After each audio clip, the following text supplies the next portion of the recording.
Welcome to the Midnight Stories Club. Here, we don't chase sleep, we chase shadows. Each night, a tale is shared. Each tale darker than the last. Sit back. Light fades. The stories begin.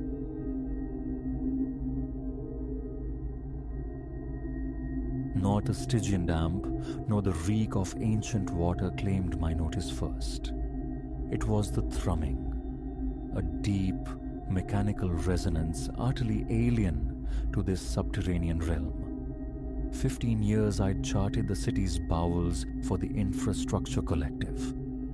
I knew the skeleton of these tunnels intimately. No functioning apparatus had breathed down here since the late 70s. My lamp's beam fractured the velvet plaque as I consulted my timepiece.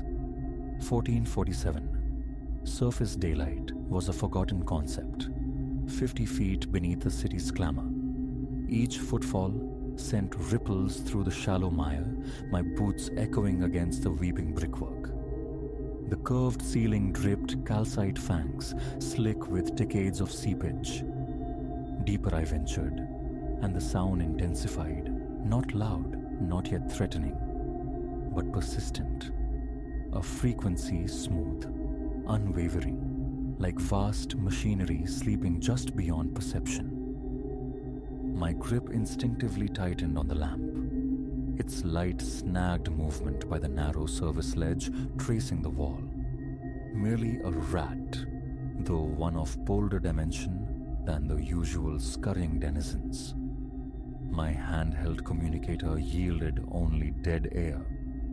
Standard protocol demanded half-hourly check-ins, but the battered unit on my belt had offered nothing but fractured silence for the past hour.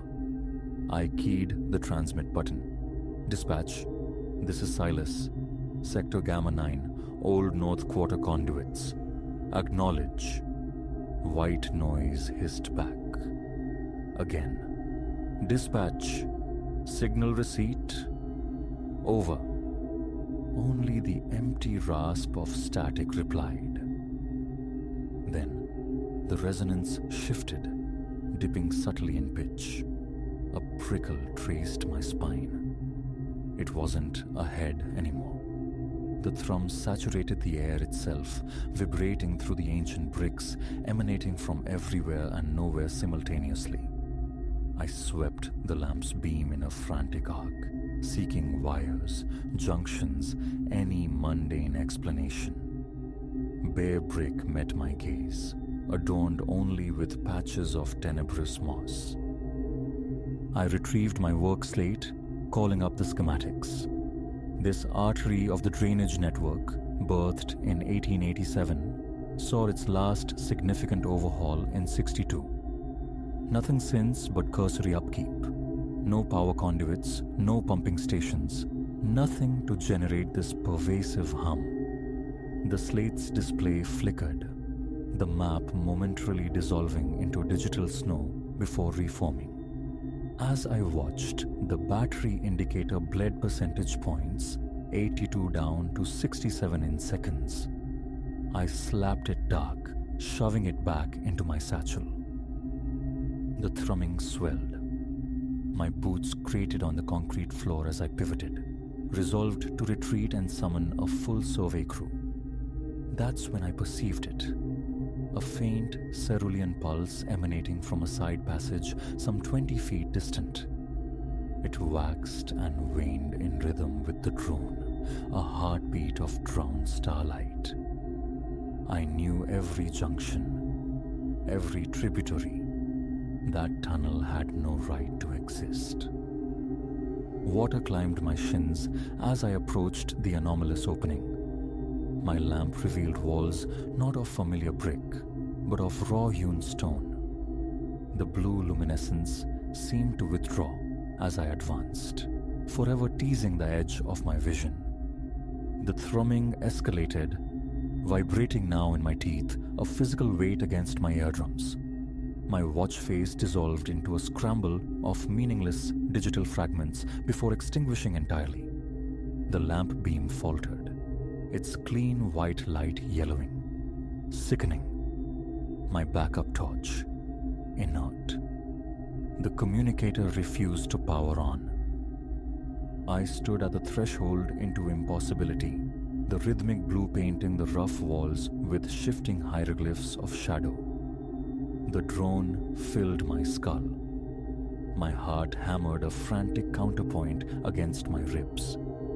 Every nerve screamed retreat. I took a step into the passage. The water, shockingly cold, bit through my boots. Each step sent ripples shivering across the surface, twisting the reflected azure light into grotesque shapes. The tunnel canted sharply downward, curving gently leftward. The air turned frigid. My breath plumed white before me. 50 feet down, the passage dilated into a circular chamber, perhaps 30 feet across. The ceiling vaulted into unseen heights, swallowing my dying beam. The blue light now seemed sourced from the very air, omnipresent yet diffuse. The thrumming reached an almost unbearable crescendo, a pressure crushing my senses. At the chamber's heart rose a column of metal from the deeper water. It was wrought of no substance I recognized. Not steel, not copper. Its surface flowing like captive mercury, vibrating in perfect synchrony with the sound. Glyphs or sigils marred its surface, symbols that shimmered and warped, resisting focus, hurting the eyes. The water encircling the pillar was different, preternaturally clear, profoundly deep. And as I watched, something stirred beneath its surface. Something immense. My lamp died. The blue radiance surged, its pulse accelerating. The thrumming twisted again, ascending to a frequency that resonated painfully in my fillings. I recoiled from the column, but my feet dragged, the water suddenly viscous, resistant as syrup. A grip locked onto my ankle. I crashed backward into the freezing pool. Not a hand. Worse, a tendril of liquid metal, spun from the column's own impossible substance, coiled around my leg. Its strength was absolute, its cold a searing burn. I kicked, thrashed, but more metallic sinews erupted from the depths, reaching with chilling deliberation. My scream caromed off the unseen vault as the first tendril constricted. The pressure was titanic. I felt the bone in my ankle yield with a sickening crack, agony lancing up my leg like raw current. More tendrils snaked around my other leg, my arms, my torso, drawing me inexorably toward the vibrating pillar. The blue light blinded. The drone was a physical roar, engulfing all sound, all thought. Through the glare, I glimpsed motion in the depths, geometries that defied sanity, shapes that should not be. Dragged inch by agonizing inch, my hand brushed against the dead weight in my pocket. The communicator. With a final surge of desperate strength, I wrenched it free, thumb mashing the transmit button. Not static, but a piercing, high-frequency shriek tore from the speaker. Instantly the tendrils convulsed, recoiling as if struck. Their grip vanished. I scrambled backward through the water, colliding hard with the chamber wall.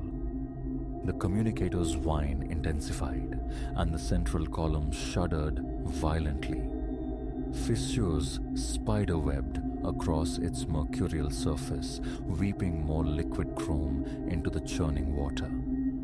The blue light flickered, strobing erratically. The thrumming fractured, becoming discordant, rageful. The chamber began to quake. Chunks of stone rained from the darkness above, splashing into the water around me. Hauling myself up against the wall, keeping weight off my shattered ankle, I clung to the communicator. It grew hot, searing my palm, but dropping it was unthinkable. I began to edge along the wall toward the tunnel mouth. The column was disintegrating now, sections dissolving into the roiling pool.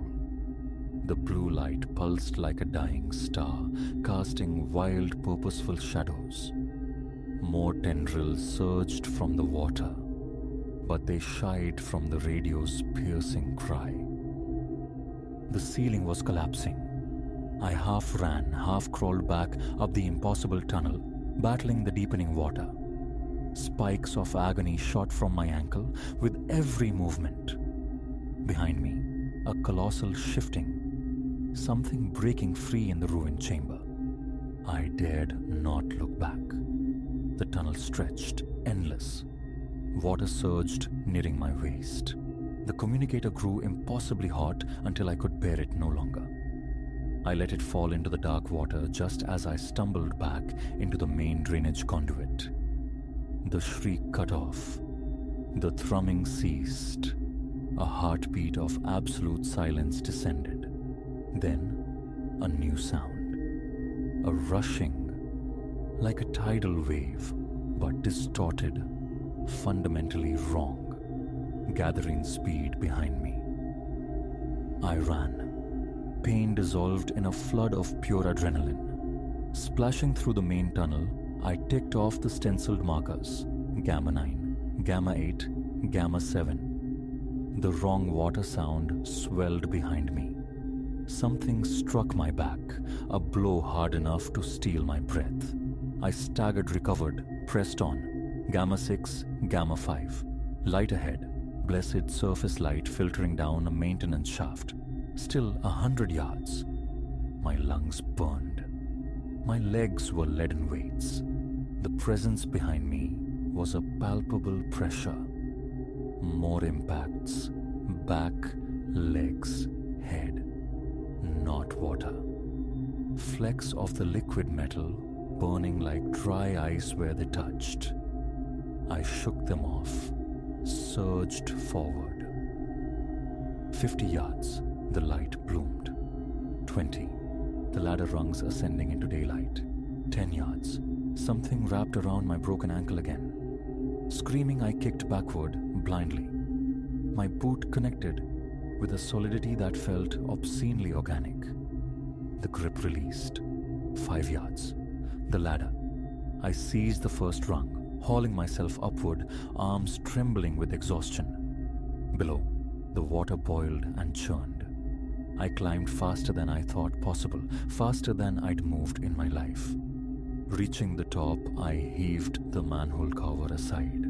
Sunlight stabbed my eyes. I dragged myself onto the pavement, rolling clear of the opening. Horns blared. Voices shouted. Oblivious, I watched as a column of water erupted from the manhole. A geyser not of water, but of the quicksilver horror. It hung suspended, twisting into impossible fluid geometries. Then the raw sunlight struck it. The metal instantly vaporized, dissolving into a fine, shimmering mist that vanished in seconds. The geyser collapsed back into the depths. With a final, definitive clang, the heavy iron cover slid back into place, seemingly of its own accord. I lay gasping on the sidewalk asphalt. My soaked clothes steamed in the afternoon heat. My ankle throbbed mercilessly. Small, circular burns patterned my back and legs where the metal had touched me. A crowd gathered, faces swimming above me, voices asking questions, calling for aid. I couldn't form words. My gaze remained locked on the manhole cover. Utterly mundane now, indistinguishable from countless others across the city. Yet I could still feel it. The thrumming. Subtler now, a phantom vibration rising through the concrete, through the soles of my boots, resonating deep within my bones. Waiting. The ambulance crew arrived 15 minutes later. They documented severe hypothermia despite the 85-degree air, third-degree burns in perfect circles, an ankle fractured in 3 places. They found trace elements of an unidentifiable metallic compound woven into my hair and clothing. 3 days later, those samples vanished from the city lab. I tendered my resignation the following day. The department accepted without comment, sealing the records of my final inspection. Structural instability, the official report stated, necessitated the permanent closure of that drainage section. Sometimes, in the dead quiet of night, I press my ear to the floorboards, listening. The thrumming endures, a subterranean pulse beneath the city, waxing, drawing nearer. I know what resides in the deep places now.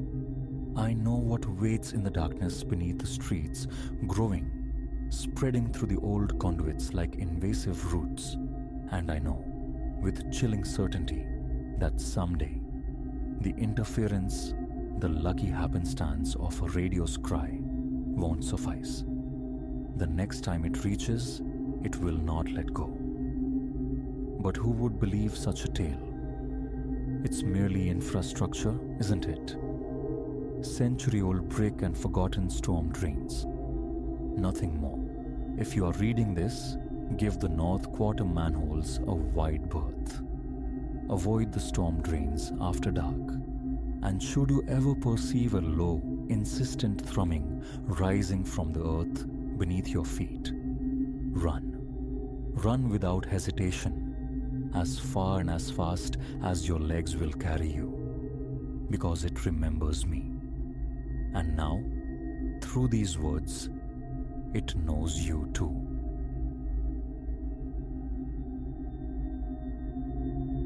Beneath my soles, desiccated leaves sighed their brittle secrets.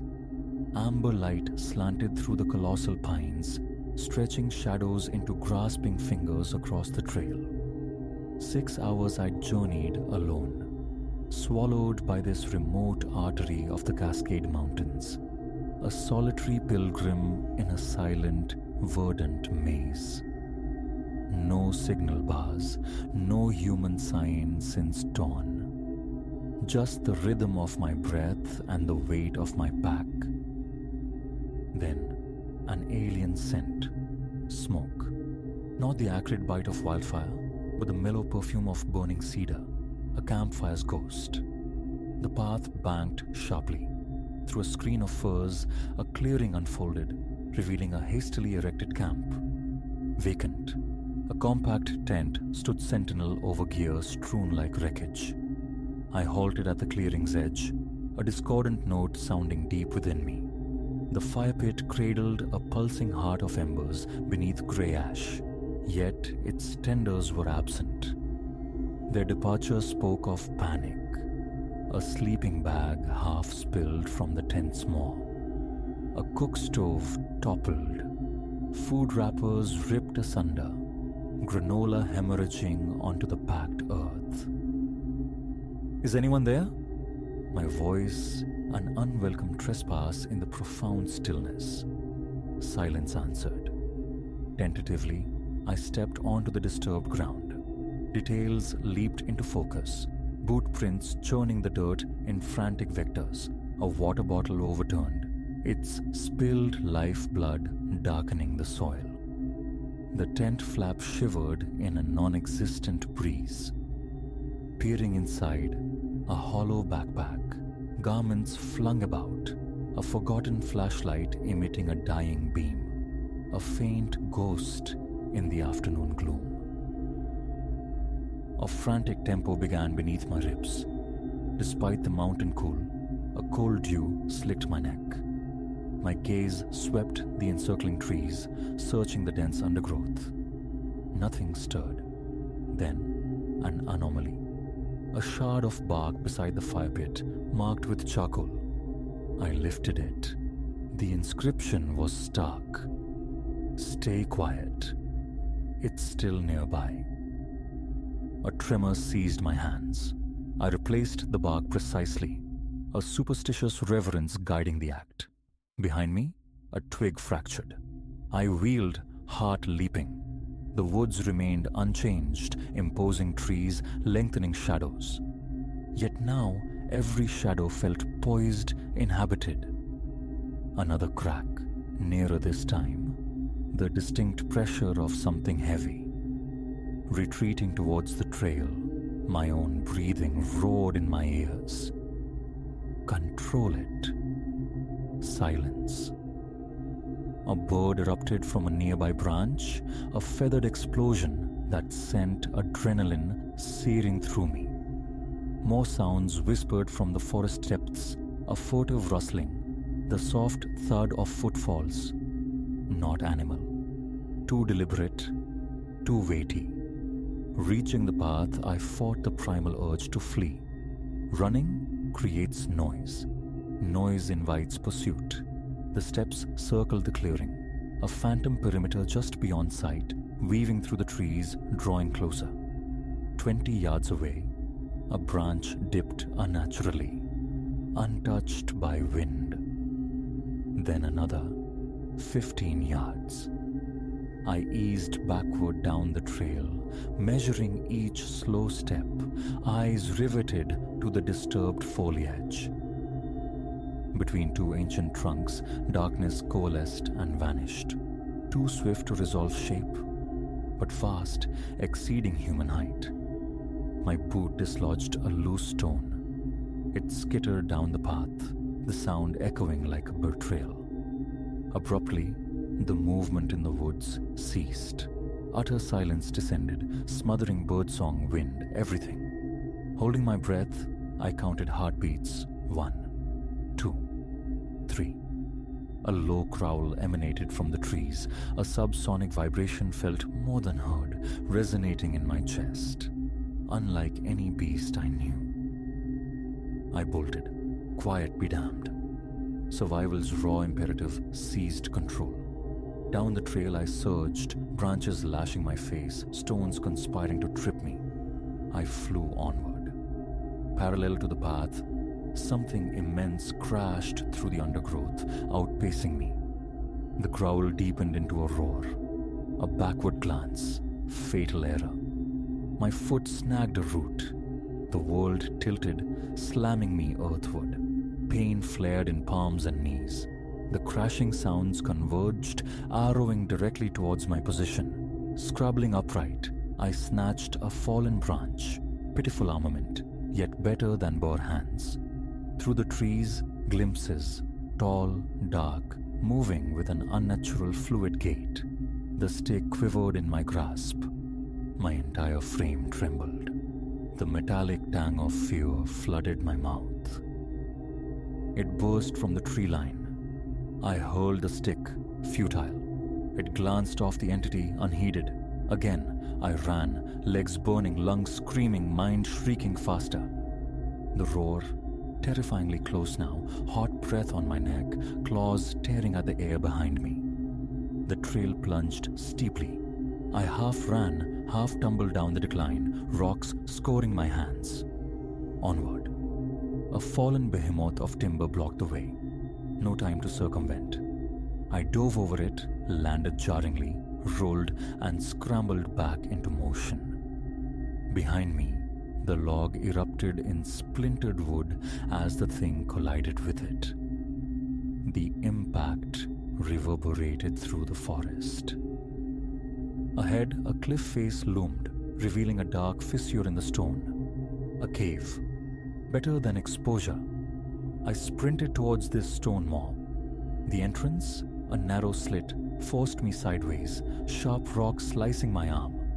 I ignored the sting. Inside, the cave unfurled into blackness.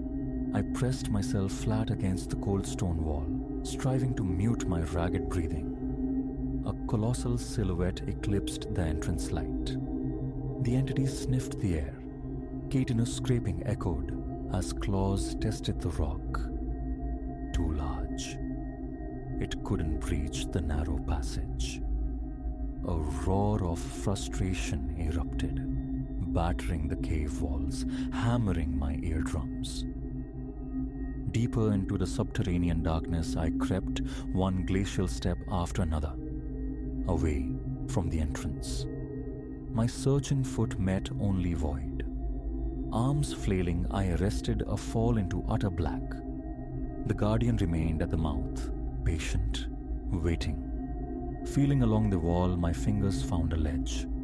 I hoisted myself onto it, shrinking against the rock. Minutes bled into an indeterminate passage of time. The shape at the entrance held its vigil. My legs quaked from the strain. Sweat drenched me despite the cavern's chill. Think. Plan. This couldn't be permanent. My hand brushed something on the ledge. I froze.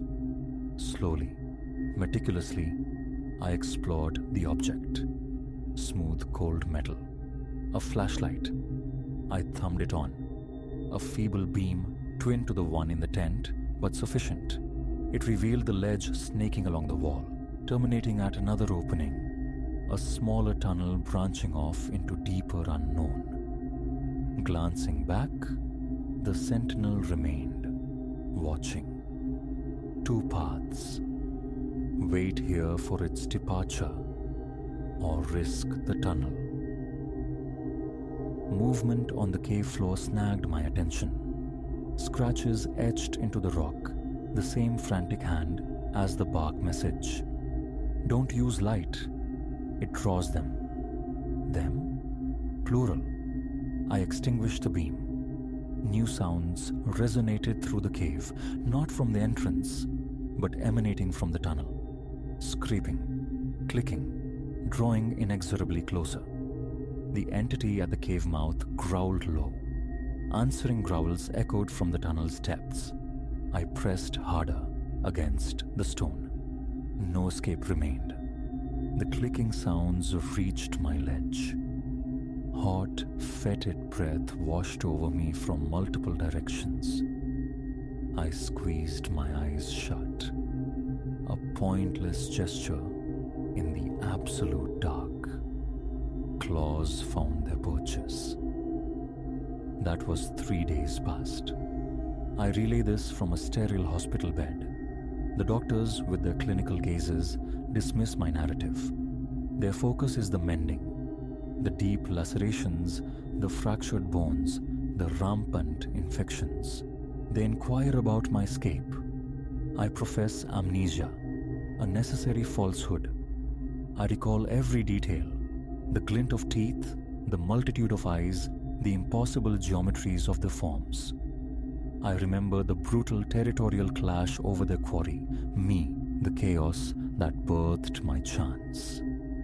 Crawling from that stone womb as the roars shook the very mountain. Fleeing through the night-shrouded forest, falling, rising, running until asphalt met my torn feet, until headlights offered salvation. The authorities investigated. They found the campsite, a perfect mirror of my description. They found the charcoal warnings, my blood staining the cave rock. They did not find them. Now, I tracked the news reports. Missing hikers in those same mountains, the tally climbing each month. I watched the futile search parties, the dogs balking at the scent, the helicopters scanning empty wilderness. A fierce urge claws at me to warn others, to scream the truth of what resides there. But credibility is a fragile thing. So I commit this account to paper. Believe it or disregard it. But know this. Should you wander alone and stumble upon a camp abandoned in haste, should you find a message scrawled in fear, should you hear unnatural movement in the trees, flight is futile, hiding is temporary, resistance is meaningless.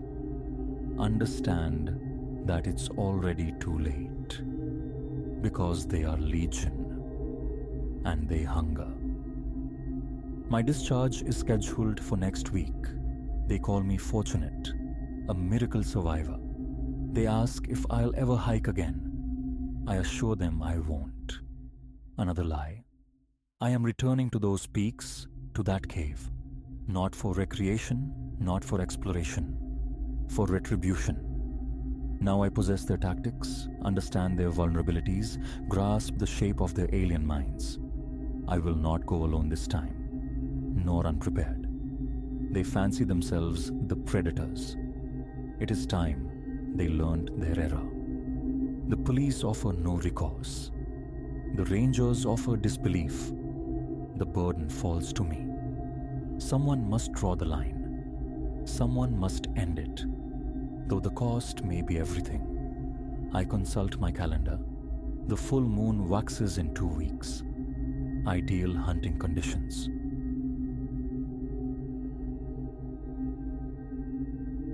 Precisely when the landscape began its subtle rebellion, I cannot say. 6 months prior perhaps, I'd rescued it from a neighborhood yard sale. This canvas depicting a placid vista, unassuming fields, sentinel trees, distant modest hills.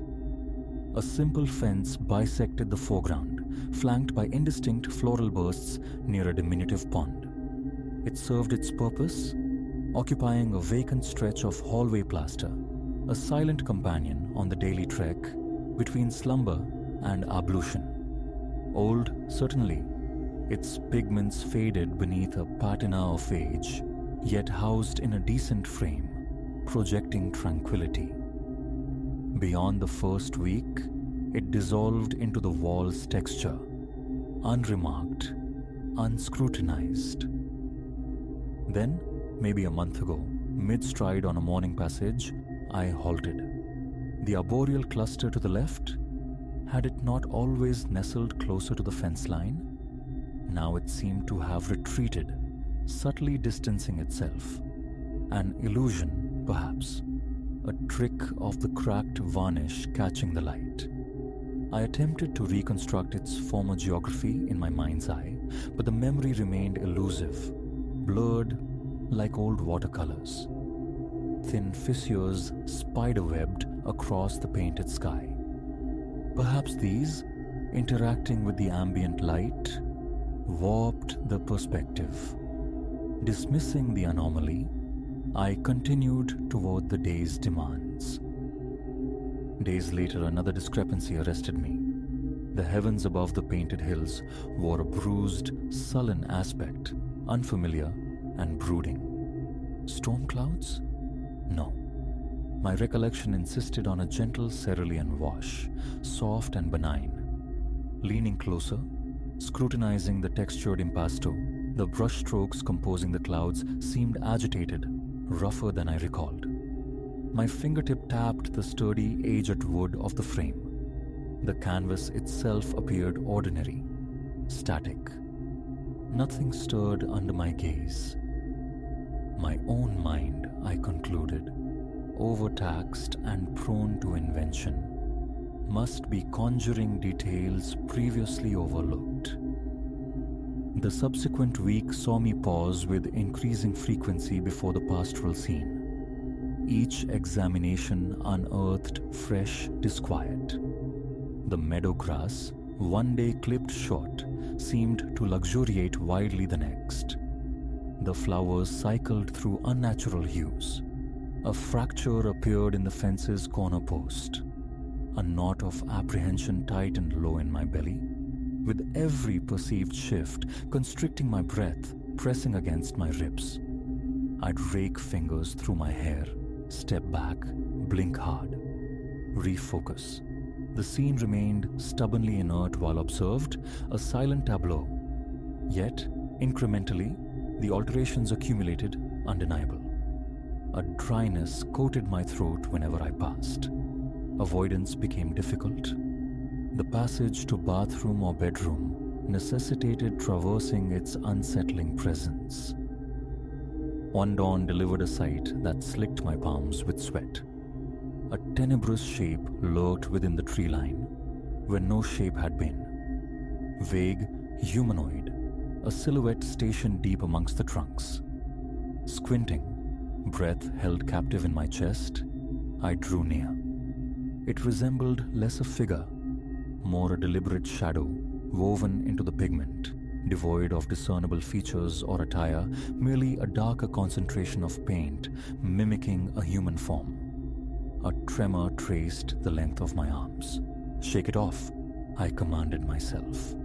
An overlooked detail. Yet a deeper certainty resonated. I had studied those trees countless times. That presence was new. Nightfall began to find me lingering in the unlit corridor, the painting a barely visible rectangle against the wall. My hand would hover near the light switch, a foolish reluctance warring with the primal urge for illumination. Standing there, feeling absurdly unnerved by mere artwork, tension knotted my shoulders. I flicked the switch. The hallway blazed. The painting seemed normal initially. Then, the figure, closer now, palpably nearer the tree line's edge. My eyes narrowed, definitely closer.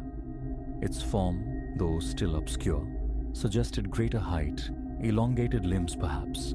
Features remained inscrutable. A queasy churning began in my gut. Retreating hastily, I sought refuge in my bedroom, shutting the door firmly, listening. Silence answered. The mutations persisted. Daily the figure encroached further into the foreground. The sky deepened towards perpetual twilight. Trees contorted into unnatural angles. The fence disintegrated progressively. The grass appeared trampled, violated. The flowers wilted into decay. Rational explanations flickered and died. Was the painting always this complex? My perception merely sharpening? Did the hallway's light shift subtly with the changing seasons? Were my eyes betraying me? I tried to banish the thoughts, but nocturnally, silence became suspect. Soft clicks, like wood contracting, emanated from the wall. Then faint exhalations, brief and hushed, originating from the painting's direction. Frozen in the corridor, straining to hear, the sounds persisted, subtle yet undeniably real. My muscles clenched. The fine hairs on my nape bristled. Reaching out, my hand met the frame. It felt oddly cool. Pressing my ear close, a delicate creaking reached me, reminiscent of paint scraping against a hidden surface. My throat constricted. Flipping the lights back on, I subjected the canvas to intense scrutiny. It appeared unchanged from moments before, except the figure now stood poised almost at the fence line. Clear enough now to discern dark, hollow depressions where eyes should be. Its head canted unnervingly, as if observing something beyond the frame's confines. Directly at me, I recoiled, heart hammering, stumbling back towards the living room, collapsing onto the sofa to quell the rising panic. The following day resolved my course. The painting had to go. Enough. Grasping the frame's top edge, I attempted to lift it from its nail. It refused to yield. A stronger pull met immovable resistance. Had I secured it more firmly than I remembered? No. A single nail. Now, it felt fused to the plaster. I strained, pushed, pulled. The frame groaned ominously. The painted surface seemed to ripple beneath its protective layer, but the artifact remained anchored. Resorting to a flathead screwdriver, I tried prying it away. Plaster chipped, but the frame held fast. Sweat beaded on my brow, my jaw clamped tight. One final desperate heave, channeling all my weight into the effort. The frame emitted a tortured creak, but stayed resolutely fixed. Muscles screamed in protest. Defeated, breathing raggedly, I abandoned the attempt. for now. That night, corridor lights extinguished, I stood sentinel in the darkness, utterly still. A light tapping commenced, seeming to originate from within the frame, wood on wood. It shifted into a soft, viscous sliding sound. My hand shot to the switch. Light flooded the space. The painting's surface glistened, slick as freshly applied varnish. I leaned in. The figure stood immediately behind the fence, its presence palpable. The fence boards looked splintered, broken. The entity itself seemed taller, more slender than before. The sky was almost uniformly black. The grass lay flattened, defeated. Drawing my face inches away, I perceived minute beads of moisture clinging to the painted fence. Tentatively, I touched the surface, expecting hard glass.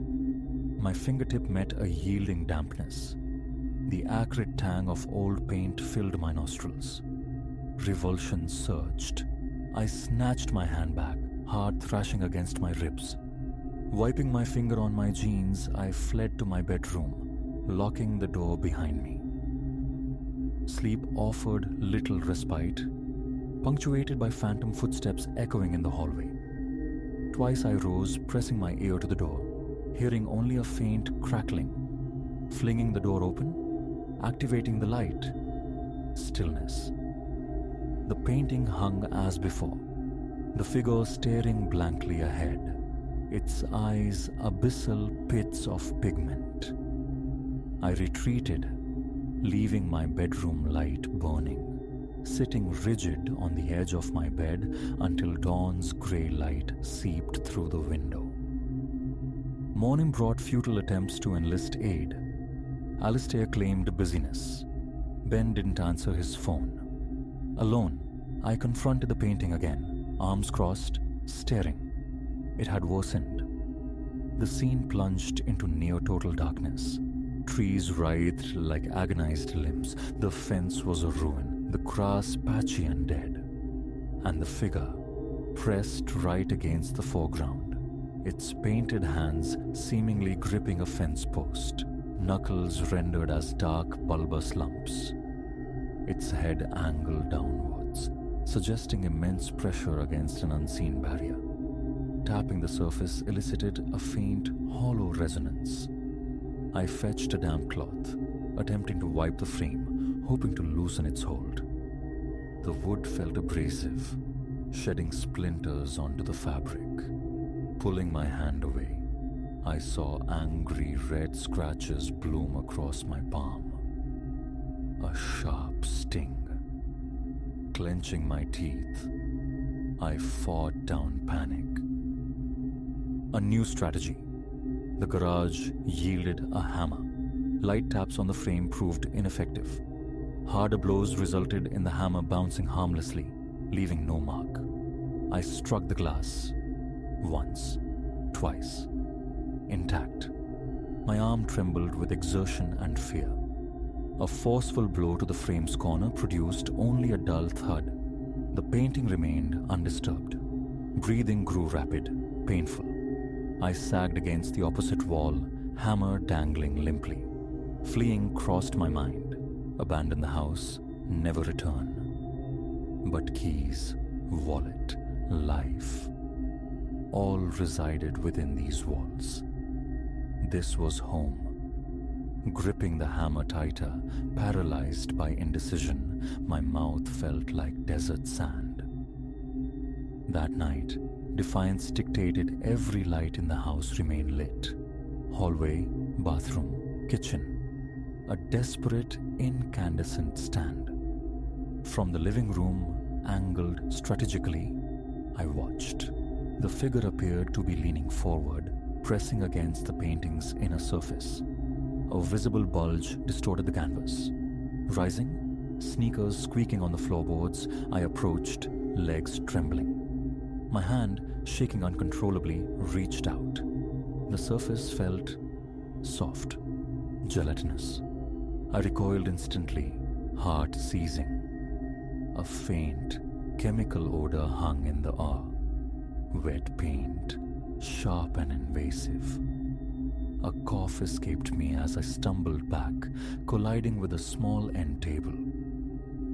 A sharp click. The lights flickered, dimmed, then stabilized. My gaze snapped back to the painting. The figure strained against its confines, the dark shape warping the surface. Fence posts visibly bent under its pressure. An arm pushed forward, stretching the pigment outward like dark rubber. A wet, sucking sound accompanied the movement. My throat closed, muscles locked. Retreating further, sweat traced cold paths down my neck. Flight beckoned, but my limbs felt leaden. Escape, if only temporary. I moved to the front door, unlocked it, stepped into the cool night air, securing the lock behind me. On the porch, I inhaled deeply, the lingering paint smell clinging stubbornly to my clothes. Wiping my face on my sleeve, my head swam. An hour passed, marked only by my ragged breathing and the chirping of unseen crickets. Calm remained elusive. But where else could I go? Reluctantly, I turned back. Re-entering the house, a soft scraping sound slithered from the hallway. Something dragging along wood. Turning the corner, I saw the painting askew, no longer flush, its bottom edge protruding slightly from the wall. I advanced cautiously. The surface looked warped, distorted like melted plastic. The figure, it was halfway out. A dark shape, head and shoulders breaching the canvas plane. Thin rivulets of blackish fluid dripped from the breached surface onto the floorboards below, releasing the potent stench of turpentine. Frozen, breath trapped, I heard it. A low, rasping wheeze. The figure's head shifted marginally. No face, just a dark mass hinting at buried features. Its shoulders, broad and unevenly formed, were draped in something dark, indeterminate. Stumbling backward, nearly tripping, I fumbled for the light switch, flicking it uselessly. The light flickered but held. The figure slid further, an arm emerging now, bent at an impossible angle, paint-slick fingers trailing viscous drops onto the floor. The corridor reeked, overpowering, the fumes stinging my eyes, making them water. Backing away until the wall stopped me, hammer clutched uselessly in a trembling hand, I was trapped. What could I do? I raised the hammer, a futile gesture as the thing continued its inexorable emergence, accompanied by soft cracking sounds as it tore itself free from the two-dimensional world. Intolerable. Bolting into the living room, I snatched a throw blanket, rushed back, and flung it over the painting. It sloughed off immediately, pooling on the floor. Averting my gaze, I heard it, wet, squishing movements, retreating towards my bedroom, the only path away from it. I backed inside, keeping the hallway in view, pulling the door almost shut but leaving it unlatched. Trapped felt worse than exposed. Heart pounding, breath tearing at my lungs, I listened. Silence descended upon the hallway. Then, after minutes that stretched into eternity, a soft rustling, the faint creak of floorboards under unfamiliar weight. My pulse hammered against my eardrums. Legs threatened to buckle. Run out the front door. But that meant passing it. I waited, listening, the cloying smell of paint seeping under the door, making me dizzy. Decision made? Leave. Now. Keys and wallet snatched from the nightstand. A deep, shuddering breath. I pulled the door open. The hallway seemed dimmer, the light fixture sputtering erratically. The painting, empty. The frame hung warped, violated. The canvas within, a dark, weeping wound. The figure was gone. A scraping sound echoed from the living room. No time for thought. I launched forward, eyes fixed on the front door, sneakers skidding slightly on the slick floor near the empty frame. Breath short, shallow gasps. Reaching the door, fumbling with the lock, pulling it open, stepping outside, slamming it shut. On the porch again, staring at the closed door, the night air biting cold. A muffled thud from within. Furniture shifting? Utterly adrift, I stumbled down the steps towards my car in the driveway.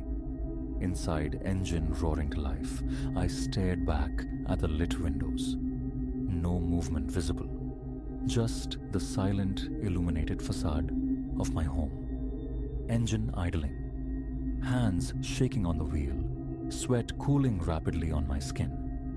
Whatever that thing was, wherever it now lurked within those walls, I would not be joining it tonight. Reversing out of the drive, the pervasive smell of paint still clinging to me. Fingertips oddly tacky, I drove away, with no intention of returning anytime soon.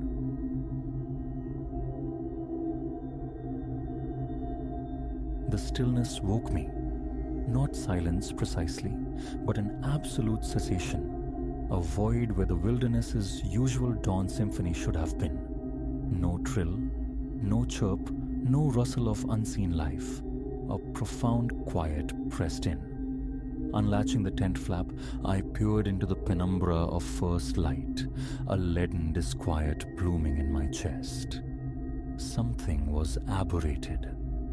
Something felt deeply incorrect. 3 days we'd been immersed.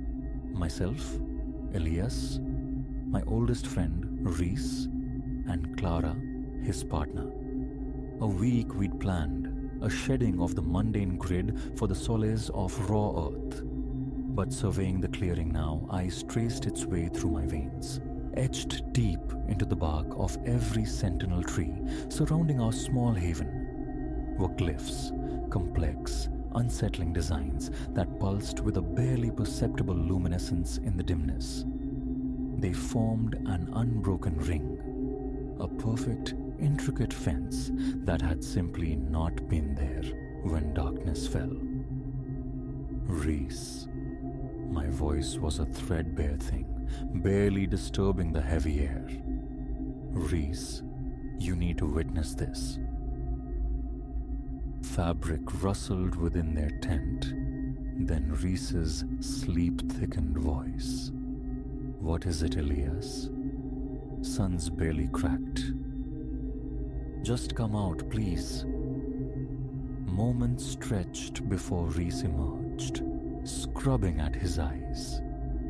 He stopped dead upon seeing the carvings, the color leaching from his face. By all the gods. Clara was beside him now, her gaze wide, sweeping the impossible perimeter. Did you two do this? Her voice quavered. I shook my head mutely. Impossible. They weren't here. Someone put them here while we slept. We stood suspended in the pregnant quiet, the meaning of it settling like frost. An intruder, silent as thought, had moved within feet of us, inscribing these alien sigils onto the very trees that sheltered us, and we'd remained oblivious. Reese broke the spell first, his voice tight but striving for command. All right, no panic. Could be local youths, some elaborate hoax. Let's pack. Now, head straight for the ranger station trail. Gratitude surged. I nodded, clinging to his pragmatism. We moved quickly, dismantling our temporary home, though our eyes kept flicking nervously towards the encompassing woods. The sigils seemed to observe, their non-Euclidean patterns inducing a faint nausea if stared at too long. The true depth of the nightmare revealed itself only as we neared completion. Reese had gone to fetch the bear bag, our sustenance hoisted high against curious paws. He returned empty-handed, his face a mask of disbelief. The rope, he managed, his voice strained. It's cut clean through. Food's gone. All of it. Clara gasped, a small, sharp sound. But how? We would have heard. A deeper chill permeated me. This wasn't mischief. This was deliberate, calculated deprivation. Maybe, I offered, fighting to keep the tremor from my voice. There's an emergency cache marked? A station outpost? Reese nodded, already fumbling for our map. But as the paper unfolded, his hopeful expression curdled through confusion into stark terror. This map is wrong. I leaned in. My stomach plummeted.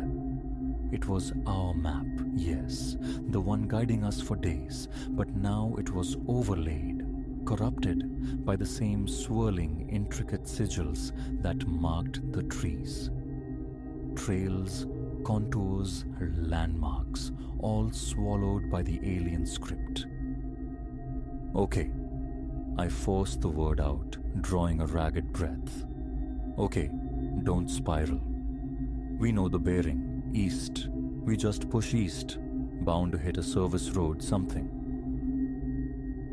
We hefted our packs, burdens suddenly heavier, and plunged into the trees, attempting a facade of resolve. But the woods themselves felt altered. Trees loomed, impossibly tall, crowding closer than memory allowed. Shadows pooled unnaturally, conspiring in the periphery. More than once I flinched at fleeting movements, shapes dissolving the instant I tried to focus. Hours bled away.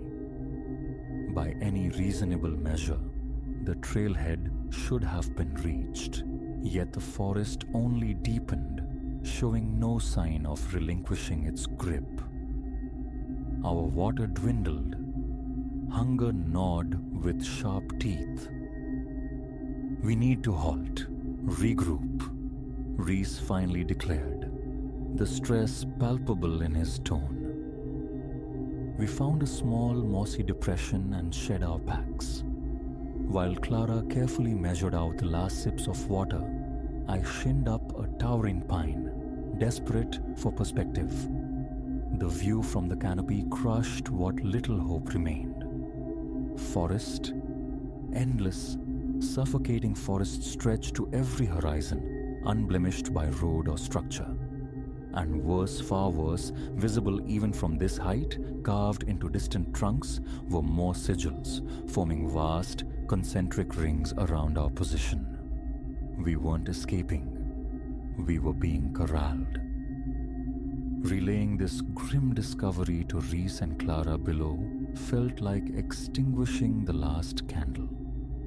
Their faces fell, mirroring the desolation in my own heart. What could possibly want this? Clara whispered, her voice thin as spider silk. Before an answer could form, a sharp crack echoed from the tree line behind us. We spun as one, eyes straining into the deepening gloom. There, just beyond the edge of the clearing, stood a presence. Tall, skeletal thin, its limbs jointed at angles that defied anatomy. Its surface, it wasn't skin. seemed to writhe and shimmer like visual static, and etched into its very being were the same symbols that imprisoned us. We fled. Raw, unthinking terror took hold, propelling us through the undergrowth. Branches lashed, unseen roots clawed at our ankles. I could sense, rather than hear, something pacing us. Swift and silent, always just behind, never quite closing the distance. Night crashed down, an abrupt, smothering blackness that our feeble headlamps barely pricked. We ran until muscles screamed and lungs burned, finally collapsing into a hollow scooped between the gnarled roots of an ancient, colossal tree. Catching our breath in ragged gasps, the reality of our predicament settled with the weight of stone. Lost in a wood unbound by natural law, hunted by an entity beyond comprehension, stripped of sustenance, water nearly gone.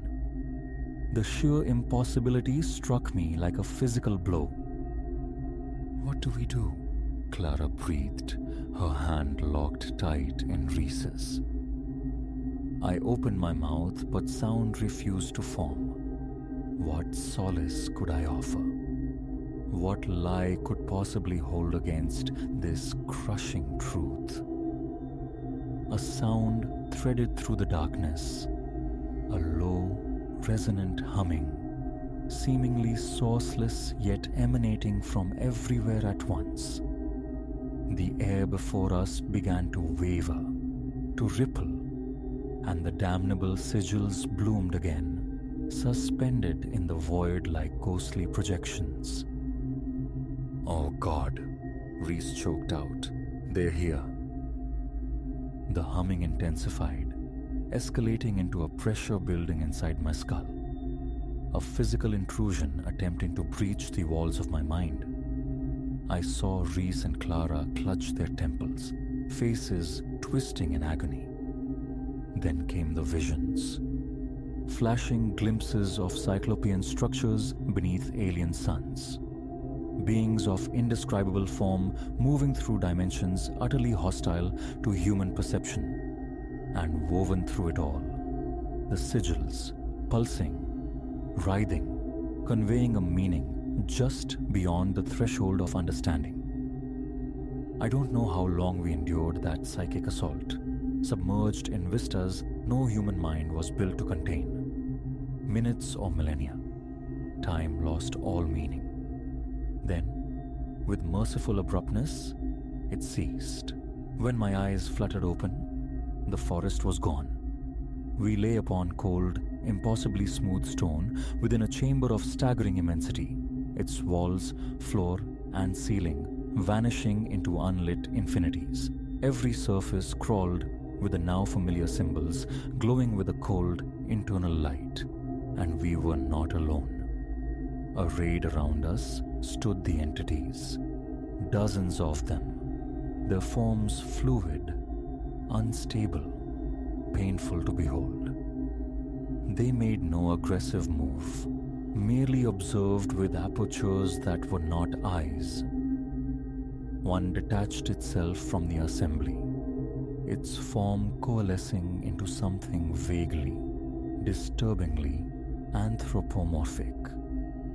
When it communicated, the words bloomed directly within my consciousness, bypassing ears entirely. "You have been selected." The thought was crystalline, cold. To witness, to comprehend, to become. A scream built in my throat, a desperate urge to run, to shatter this waking nightmare, but my limbs were locked, my body a vessel no longer mine to command. Your sphere is but one thread in the tapestry, the entity imparted. Your reality, a fragile membrane easily rent. We are the custodians, the gatekeepers, and you. you shall serve. As the final concept resonated, I felt it begin, a horrifying somatic flux. My skin rippled, flowed like liquid mercury. Appendages sprouted, bones reshaped themselves with agonizing clicks. I tried to cry out, but my mouth contorted into something else. My last coherent sight, before vision itself warped into alien spectra, was of Reese and Clara beside me, undergoing the same grotesque metamorphosis. Then everything fractured, reformed, and I was perceiving, experiencing existence on a scale through senses I could never have conceived. We had walked into the woods as humans. We would persist as something utterly other. The custodians had claimed us, stripping away our fragile identities. Behind us, in the world we'd vacated, 3 hikers would vanish without a trace. Search parties would discover only cryptic carvings in the bark of trees, and the ancient woods would continue their patient, hungry vigil, awaiting the next souls to stumble into their embrace. For we were the custodians now, and the cycle would endure.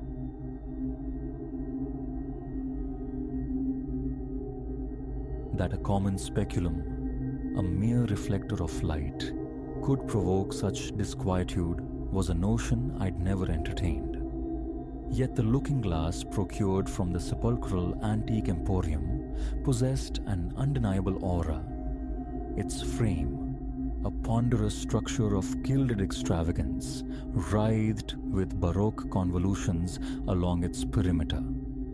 It seemed imbued with a density far exceeding its visual promise, and the shop's taciturn proprietor offered scant history, merely swaddling it in coarse paper and accepting my currency with an averted gaze.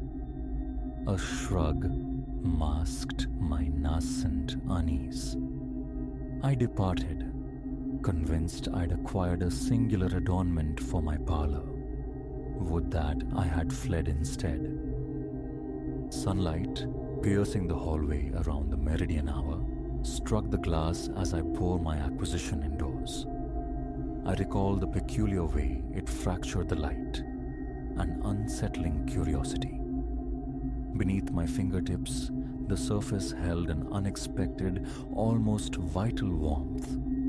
Propped against the wall near the entryway, awaiting judgment before its final hanging, it offered back my likeness.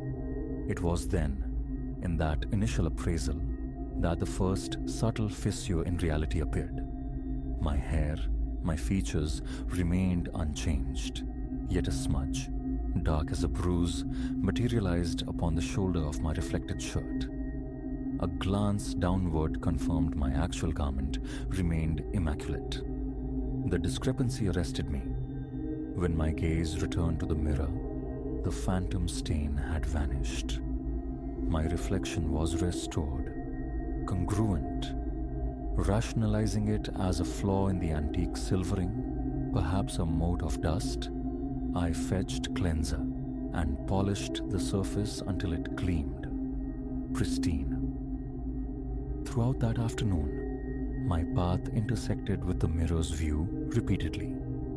Casual glances revealed a subtle hesitation at the periphery, my mirrored twin mimicking my gestures with an infinitesimal, unnerving delay.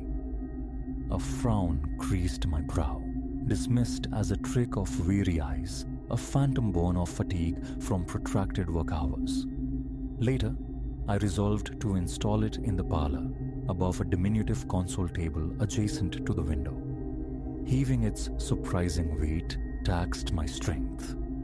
With level, hammer, and nail, I secured it meticulously, then stepped back to appraise its placement.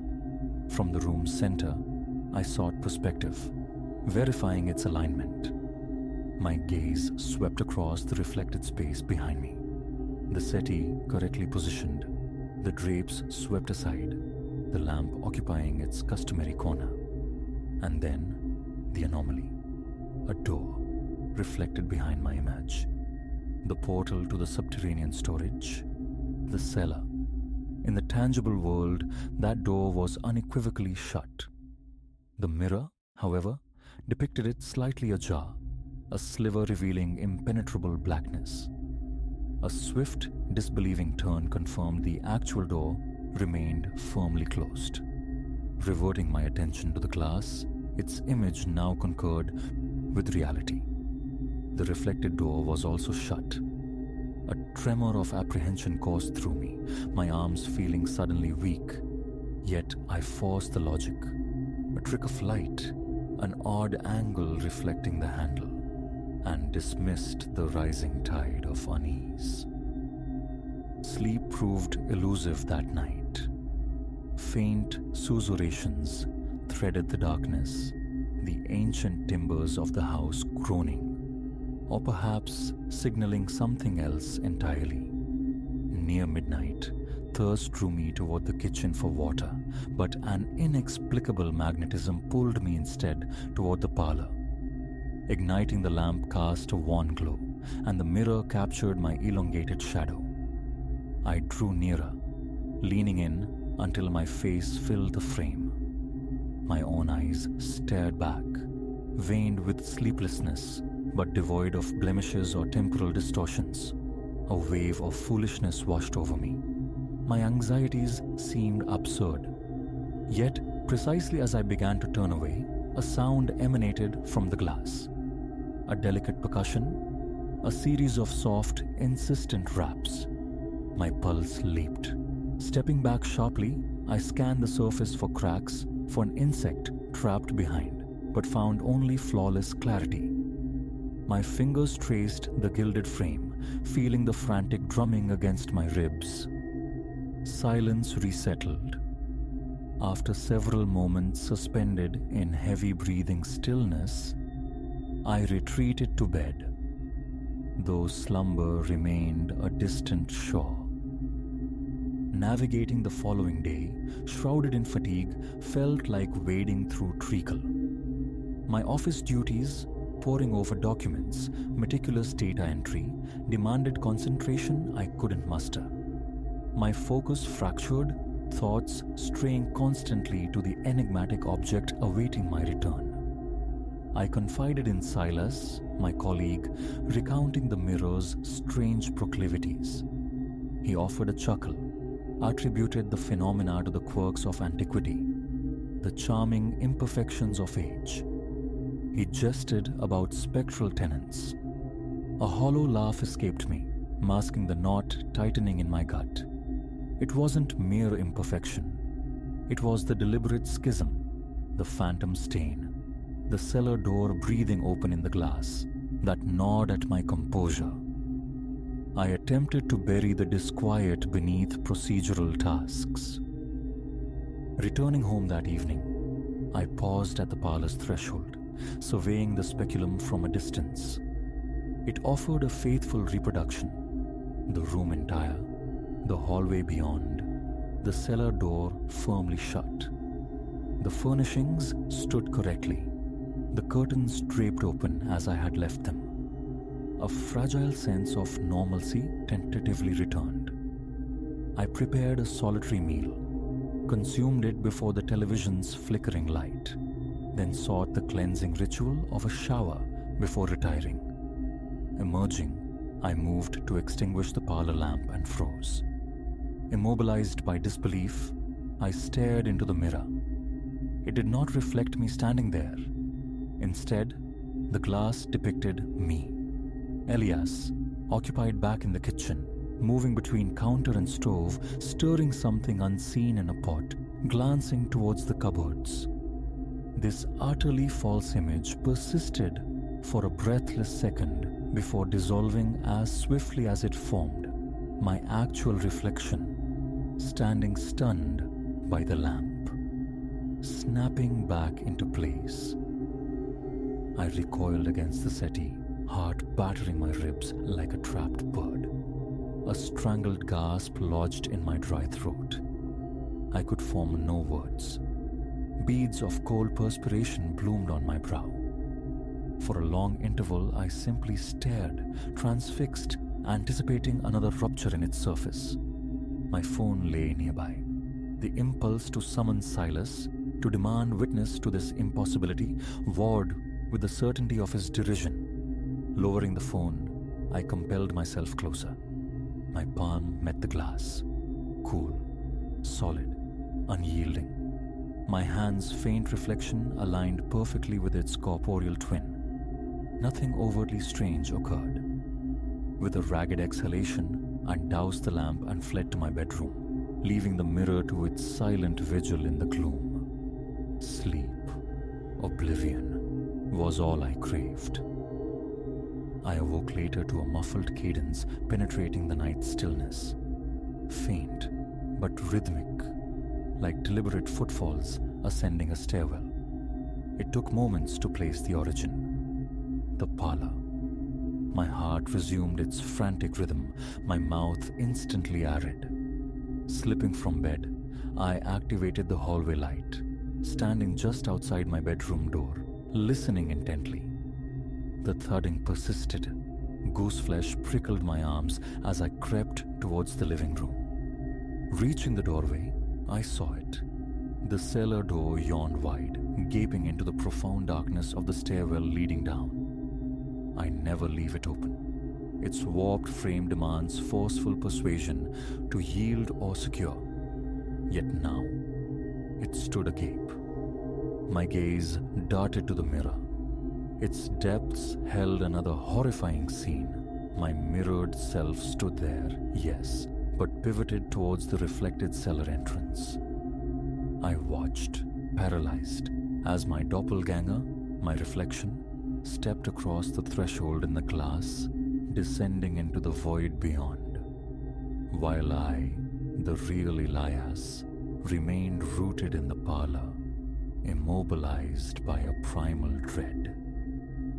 Nausea roiled within me. An icy tendril traced the length of my spine. The urge to slam the cellar door shut warred with the terror of approaching the mirror more closely. This is madness, my rational mind insisted. It's only glass. Yet every fiber screamed otherwise. Compelling myself forward by sheer will, inch by agonizing inch, I kept the mirror peripherally in view. My reflection now seemed tethered to my motion, pacing me. Reaching the cellar entrance, I grasped the knob and pulled the recalcitrant door shut. My counterpart in the glass mimicked the action precisely. The latch clicked, a small sound amplified in the taut silence. Wiping sweat from my brow with a trembling hand, a sliver of relief penetrated the fear. The door was closed, but a feeling lingered. Something resided behind it now, listening, waiting. I risked another look at the mirror. It showed me accurately, standing before the closed cellar door.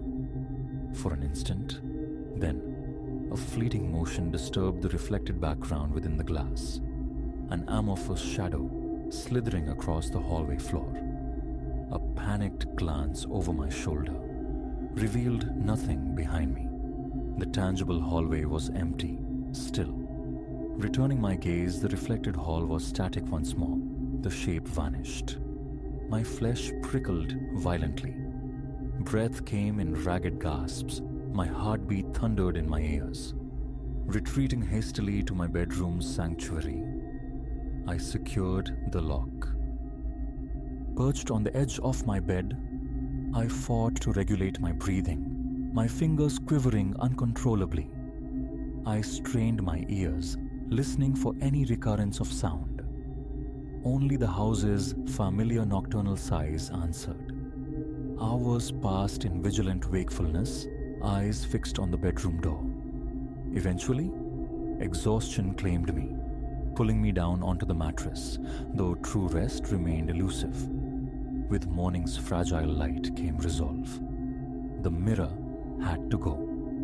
Dressed, I marched into the parlor, intent on wrenching the object from the wall and consigning it to the garage's oblivion. But as I confronted it, my resolve faltered. My hand stalled inches from the ornate frame. An unnatural chill emanated from the silvered surface, palpable even at a distance. My stomach clenched. Fresh sweat beaded on my forehead. I stepped back, defeated, frustrated by my own cowardice. Retreating to the kitchen, I nursed a cup of coffee, staring towards the parlor entrance, a constriction tightening my chest. An hour later, summoning reserves of courage, I sought recourse from the purveyor of antiquities. Perhaps they knew something, some history, some warning. The telephone line rang, unanswered. A second attempt yielded only the same indifferent silence. A sense of profound helplessness washed over me. Pacing the kitchen, I cast furtive glances towards the parlor, afraid of what new distortion might manifest if I looked too long, yet acutely aware of its presence, its patient, watchful quality. I forced myself to approach it one final time. My reflection stared back, pale, clad in work attire, eyes wide with sleepless anxiety. Reaching out with both hands, I made contact. The glass felt profoundly cool. The tension in my reflected arms mirrored my own straining muscles. My head throbbed. I pulled, attempting to lift the mirror from its hook, but it refused to yield. It felt anchored fast, impossibly massive, far heavier than when I'd hung it. Frustrated, I fetched a screwdriver, intending to pry the frame away from the wall. The instant the metal tip slid behind the gilded edge, a strident, grating scratchings erupted, seemingly from within the glass itself. The sound jolted me. The screwdriver clattered to the floor. My heart leaped into my throat. Retrieving the tool, I backed away again, shaking. Then, the soft percussion returned. That intimate tapping, like fingernails against the pane, consistent, insistent, as if someone on the other side sought my attention. My eyes locked onto my reflection. Its lips moved, forming silent, urgent words I could not decipher. Nausea surged, vertigo threatened. A high whine filled my ears. My heart hammered against my sternum, a frantic drumbeat felt in my temples. A primal need for escape surged. The front door lay behind me. I bolted towards it, snatching my coat, fumbling with my shoes, my gaze darting compulsively back towards the mirror. Now, its surface reflected the hallway behind me, but with a chilling inaccuracy. The front door, through which I was about to flee, remained firmly shut in the reflection, mocking the wide open portal of my escape. This final, blatant mismatch sent icy tendrils down my spine. As I stumbled outside onto the porch, I caught one last fleeting glimpse. My mirrored image, receding as I moved away, bore the faintest curvature of a smile, a look of quiet, unnerving triumph. Gulping the crisp, cool air on the threshold, a fugitive from my own home, relief warred with lingering terror. I stood there until the trembling in my hands subsided. The decision solidified. I would exorcise that thing. How, I hadn't yet determined, but its presence within my walls was intolerable. My thoughts scrambled for solutions. Shattering force, concealment beneath a shroud, perhaps seeking esoteric expertise. Yet a chilling intuition whispered of futility, that its removal would not be straightforward. My hands still felt clammy, sweat trickling down my back. Driving aimlessly for a time failed to clear the mental fog. Passing another antique shop sparked a brief notion of seeking counsel, quickly dismissed as ludicrous. Eventually, the circuitous drive ended back where it began. I haven't formulated a definitive strategy. I linger still, outside, chronicling this ordeal on my phone, anchoring the impossible events in digital text. From here, I can discern the parlor window. The drapes hang partially drawn. Behind them, behind the familiar wall, the mirror waits. The thought of a hammer, of simply draping it in fabric, feels naive, insufficient. Yet this standoff cannot endure. To leave it unchallenged invites further incursions, more reflections diverging from truth, until perhaps my own reflection is permanently displaced. I must confront the presence within the class. My heart pounds a frantic rhythm against my ribs, but I turn back towards the door. I am resolved to act now, before it finds a way to keep me inside its distorted world forever.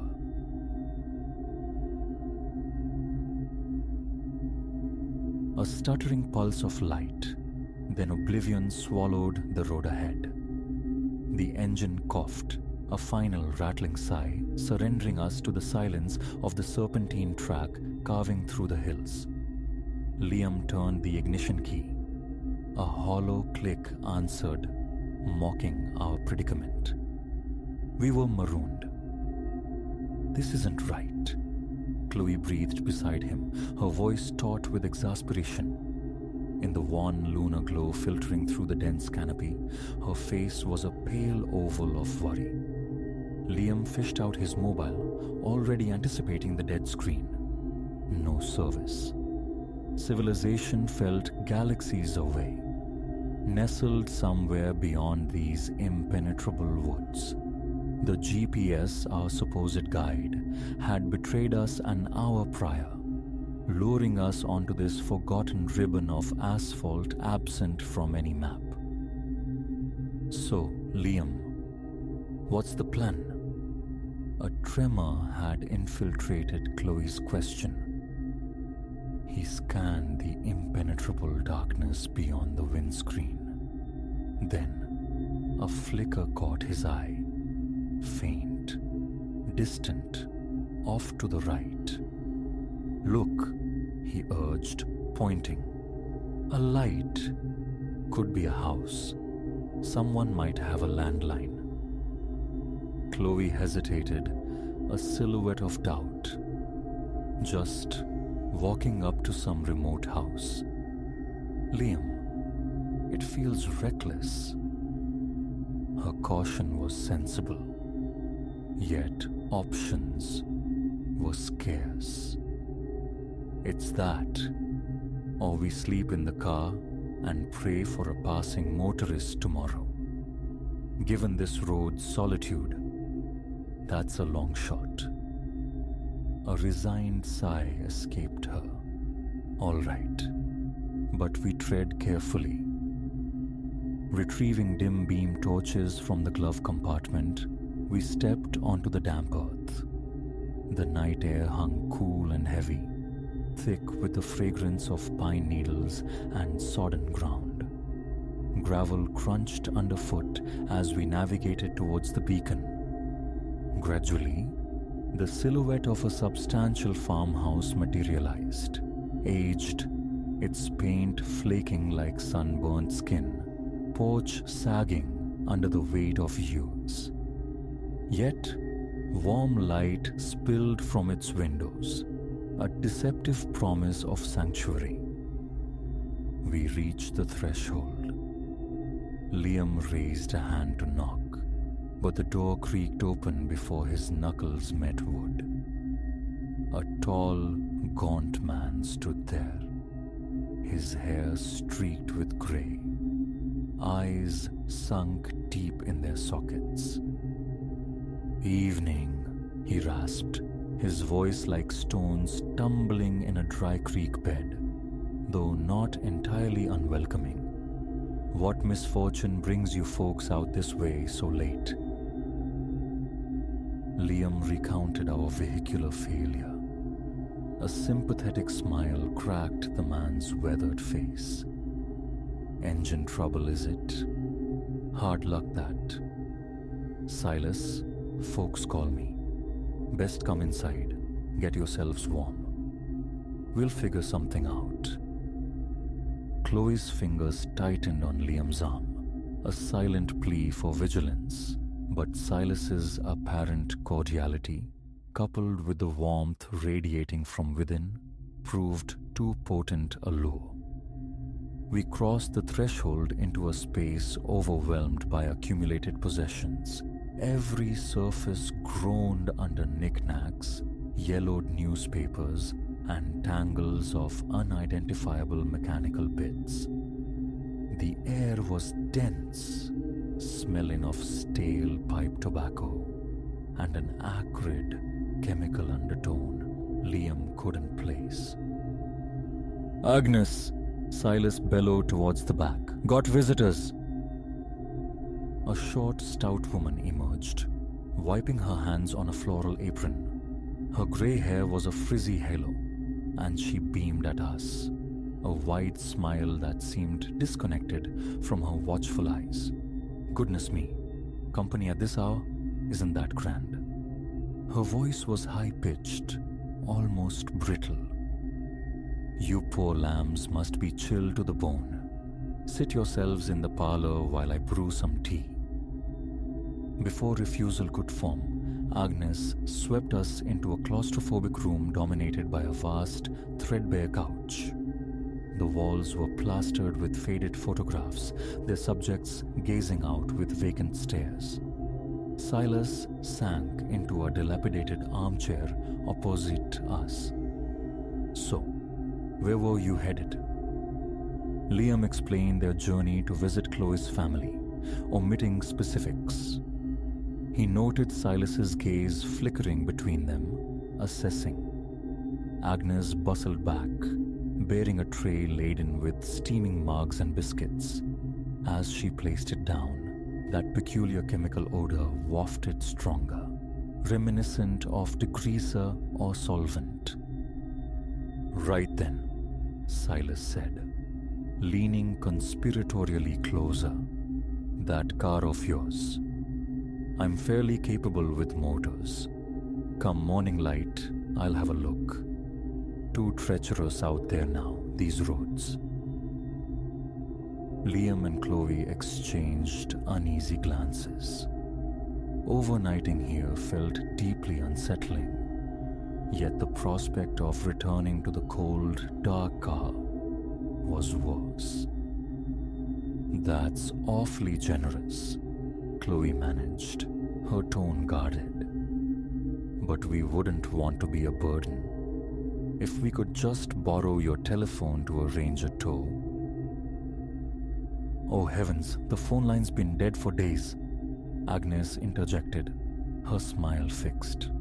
"Dreadful service we get out here. But you mustn't worry your heads. We've got a spare room upstairs, plenty comfortable." As she spoke, Liam noticed a dark, damp patch blooming on her apron. In the low light, it looked disturbingly like fresh blood. Silas must have caught his stare. He shifted abruptly, blocking Agnes from view. "Well, that settles it. You'll stay the night. We'll tackle the car situation at dawn. Now, who's hungry?" Agnes makes a formidable stew. The word stew triggered a pang in Liam's empty stomach. They hadn't eaten since midday. Despite the rising tide of apprehension, he found himself nodding agreement. Following their hosts towards the dining area, he whispered to Chloe, "Something about this place feels wrong." She gave a minute nod. "I feel it too. But what else can we do? We endure the night, leave at first light." The dining room mirrored the house's chaotic state. Mismatched crockery and tarnished cutlery adorned the table. Agnes ladled a thick dark stew into bowls. Its aroma was surprisingly enticing. While they ate, Silas spun yarns about the farm, the woods, detailing hidden grottos and forgotten pathways with unnerving familiarity. You know, he remarked, candlelight glinting in his deep-set eyes. Folks vanish around here sometimes. Hikers, campers, even travelers who've lost their way. Beside Liam, Chloe went rigid. Silas's delivery was conversational, almost jovial, yet laced with an ambiguous undercurrent. Warning, or perhaps threat. Agnes gave a nervous little laugh. "Oh, Silas, don't you go frightening our guests with your morbid tales. They must be weary and needing their sleep." As if summoned, an immense lethargy washed over Liam. His limbs turned leaden. Keeping his eyes open became a monumental effort. He glanced at Chloe. She was succumbing too, her head drooping. Mental alarms shrieked, distant and muffled. He tried to rise, but his legs refused to obey. Think we should turn in," he slurred. Silas's smile stretched, revealing more teeth than seemed natural. Indeed. Agnes dear, show our guests upstairs." The ascent was a hazy passage. He dimly recalled Agnes's incessant prattling as she guided them to a small, stale-smelling bedroom, furnished with a single, narrow bed. The moment she departed, closing the door behind her, Liam and Chloe tumbled onto the mattress, too profoundly drugged to resist the encroaching cognitive fog. Hours might have passed. Liam jolted awake, skull throbbing. Pitch darkness enveloped him. Disorientation reigned for a second before the night's events flooded back. The breakdown, the farmhouse, Silas and Agnes.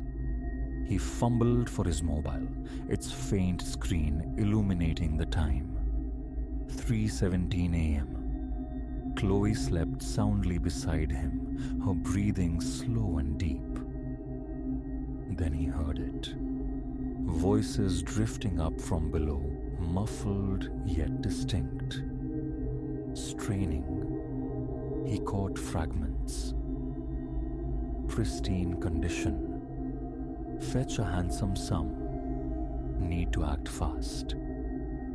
Ice water sluiced through his veins as the words' horrifying implications crystallized. They had to escape. Now. He shook Chloe awake, pressing a hand over her mouth to smother her gasp. "We need to leave," he whispered, fierce urgency in his tone. "This place is dangerous."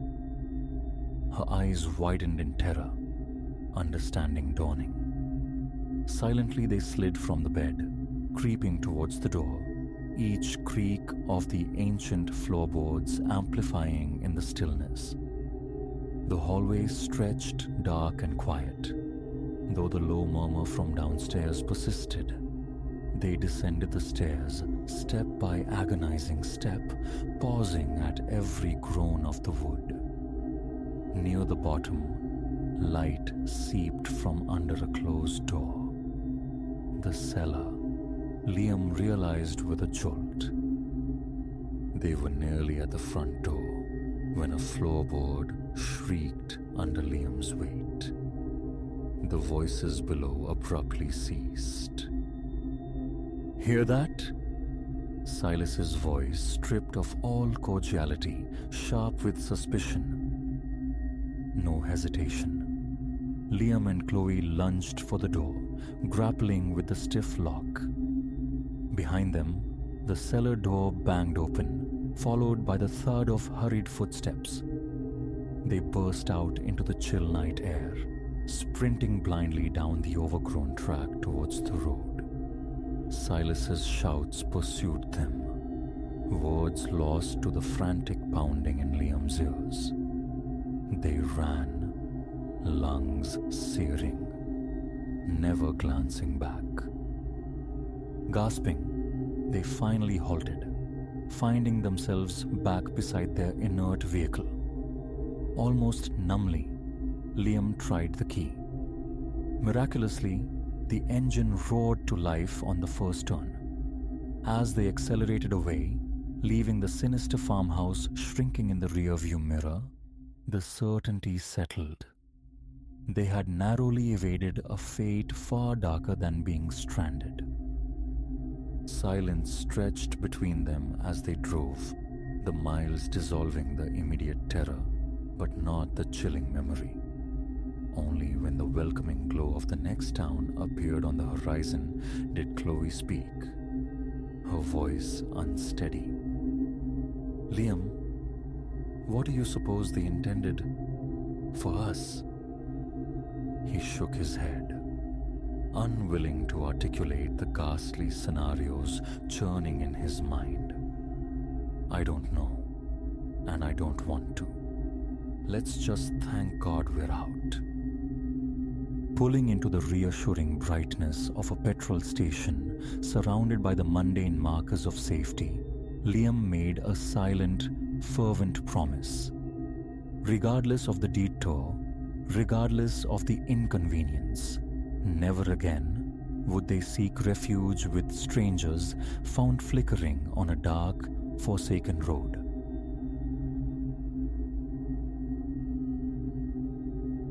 My refuge sits nestled in Stillwater Bluffs, Oregon, a neighborhood hushed beneath a veneer of suburban calm. Life here unfolds in predictable rhythms, lawn sprinklers whispering, dogs trotting dutifully beside their owners, the distant laughter of children fading with the dusk. It was this profound quietude I craved, the reason I chose this house tucked away at the blind end of a cul-de-sac, where the pavement simply gives up. No through traffic, no casual passers-by, only deliveries or this solitude, I thought. An ill-fated assumption.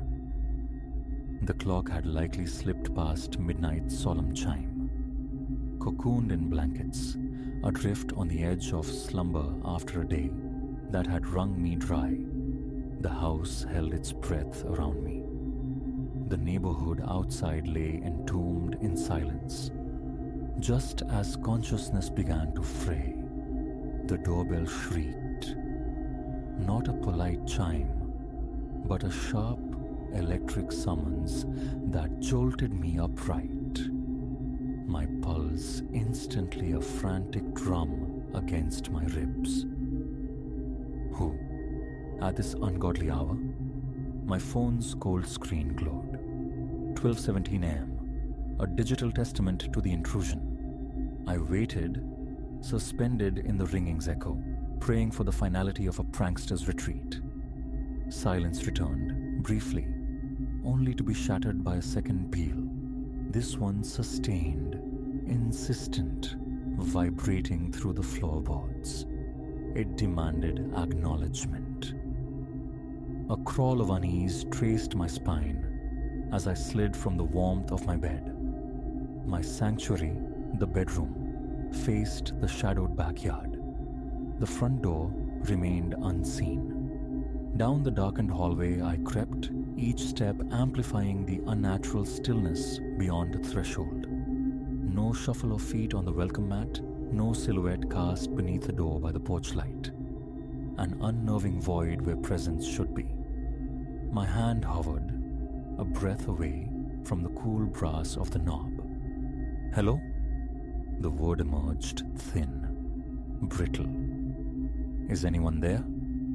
Only silence answered, thick and absolute. I leaned in, pressing my ear to the wood grain. Not a whisper, not a rustle, not the faintest exhalation of breath. Summoning courage, I risked the peephole's distorted eye. The porch lay bathed in the weak, sodium yellow wash from the street lamp, vacant. Concrete, railing, the dormant rose bushes, all starkly, undeniably empty. A glacial dread seeped into my bones. Even as I stared, the bell erupted. Again, I recoiled, heart slamming against my sternum, then forced myself back to the lens. Still nothing. Utterly empty. How? It defied logic. My phone vibrated then, a low buzz against my palm. Not a call, not a message, but a notification. Motion detected at a front door by the security camera. Fumbling fingers unlocked the screen, launched the app. The live feed mirrored the peephole's view. An empty stage. I scrubbed through the recording, the timeline scrolling past empty seconds, then precisely synchronized with the timestamp of the bell's chime, a flicker, a warp in the pixels near the doorframe, a fleeting shimmer like heat haze or disturbed hair. Too quick, too indistinct to be human, yet undeniably there. A phantom presence caught only as a glitch in the digital stream. The bell screamed anew, a solid, unbroken wail, as if a thumb were clamped permanently onto the button. I stumbled back, a maelstrom in my head. One impulse urged me to wrench the door open, to face the impossible. But a deeper, colder instinct screamed caution. My trembling fingers found the emergency number. Explaining felt like confessing madness. A phantom doorbell ringer, an empty porch, a digital ghost. Someone keeps ringing my bell, I stammered, the words tasting foolish. But there's no one there. I could almost sense the dispatcher's practiced skepticism through the line, yet professionalism prevailed. A patrol car would be dispatched. Waiting became an agony of listening. The bell remained silent now, but the quiet felt charged, watchful. Finally, the reassuring sweep of headlights painted the living room wall. A cruiser idled at the curb. I pulled the door open as the officer crunched up a walk, his face illuminated by my porch light, calm and stolid. "Evening, ma'am. Call regarding a disturbance? Doorbell?" His voice was steady, routine. I nodded, shame prickling beneath my relief. Yes, it just kept ringing, but nobody's there. My camera caught something strange, but he scanned the porch, the yard. "Checked around back?" he queried, his tone neutral. "Kids pulling a ding-dong ditch?" "No," I whispered, hugging myself against the night air. "I haven't been outside." "All right, wait here." His flashlight beams sliced into the shadows flanking the house, disappearing around the corner. Minutes stretched, thick with the chirping of unseen crickets. He reappeared, his expression unchanged. "Place is secure. No footprints in the flower beds, nothing disturbed. You certain you weren't maybe dreaming, ma'am? Tired?" Doubt, cold and insidious, began to erode my conviction. Had I conjured this phantom from exhaustion and solitude? The officer's steady gaze seemed to expect this concession. Maybe, I conceded, the words feeling like ash in my mouth. Perhaps I was mistaken. He offered a brief professional smile. "Happens more than you'd think. Give us a ring if there's anything else." The cruiser's taillights dwindled, swallowed by the suburban dark, leaving me adrift once more in the profound stillness. I retreated inside, the deadbolt sliding home with a heavy thud. Leaning against the door, I strained my ears against the quiet, seeking reassurance in the mundane sounds of the house settling. It was over. Just nerves. As I turned, steeling myself for the walk back to the cold comfort of my bed, The doorbell unleashed its fury again. A single, unwavering, oppressive tone. I froze, ice water flooding my veins. He was just here. He saw nothing.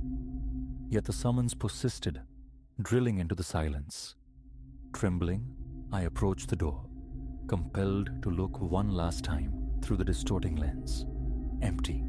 The porch remained stubbornly, terrifyingly vacant. But the ringing, it didn't cease. It pulsed through the wood, vibrating under my feet, swelling to fill every corner of the house, a physical pressure against my eardrums. I stumbled backward, hands flying to cover my ears, pure panic clawing at my throat. The sound was inescapable. Inside my head now, echoing in the hollow spaces of my fear. Then abruptly, silence crashed down. Absolute, deafening. I stood paralyzed, braced for the next assault. But only the frantic thumping of my own heart broke the stillness. Exhaling a ragged breath, I finally turned away from the door and saw it. Lying innocuously on the entryway tile, a tiny, folded square of paper. It hadn't been there moments ago. Not when I'd let the officer in, not when I'd locked the door. My hand shook violently as I bent to retrieve it. The paper felt unnaturally cold, brittle. With numb fingers, I unfolded the crease. 4 words, scrawled in a jagged, desperate hand, stared up at me. I'm already inside. The hallways seemed to constrict, the familiar dimensions warping. Every shadow deepened, pooled with potential malice. Every corner seemed to watch.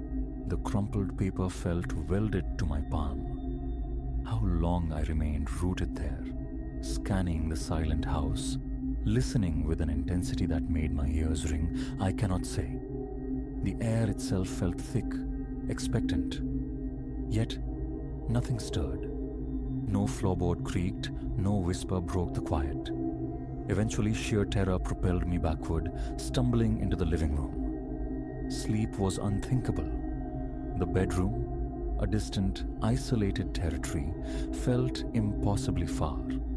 I sank onto the sofa, bathing the entire house in harsh, artificial light, phone clutched like a talisman, eyes relentlessly patrolling the geography of my own home, now rendered alien and hostile. Dawn arrived not as a comfort, but merely as permission. As the first grey light diluted the shadows, I threw essentials into a bag, my movements jerky, frantic. I fled my quiet house on the cul-de-sac, the cold paper and its colder message searing themselves into my memory. I never looked back. I haven't dared.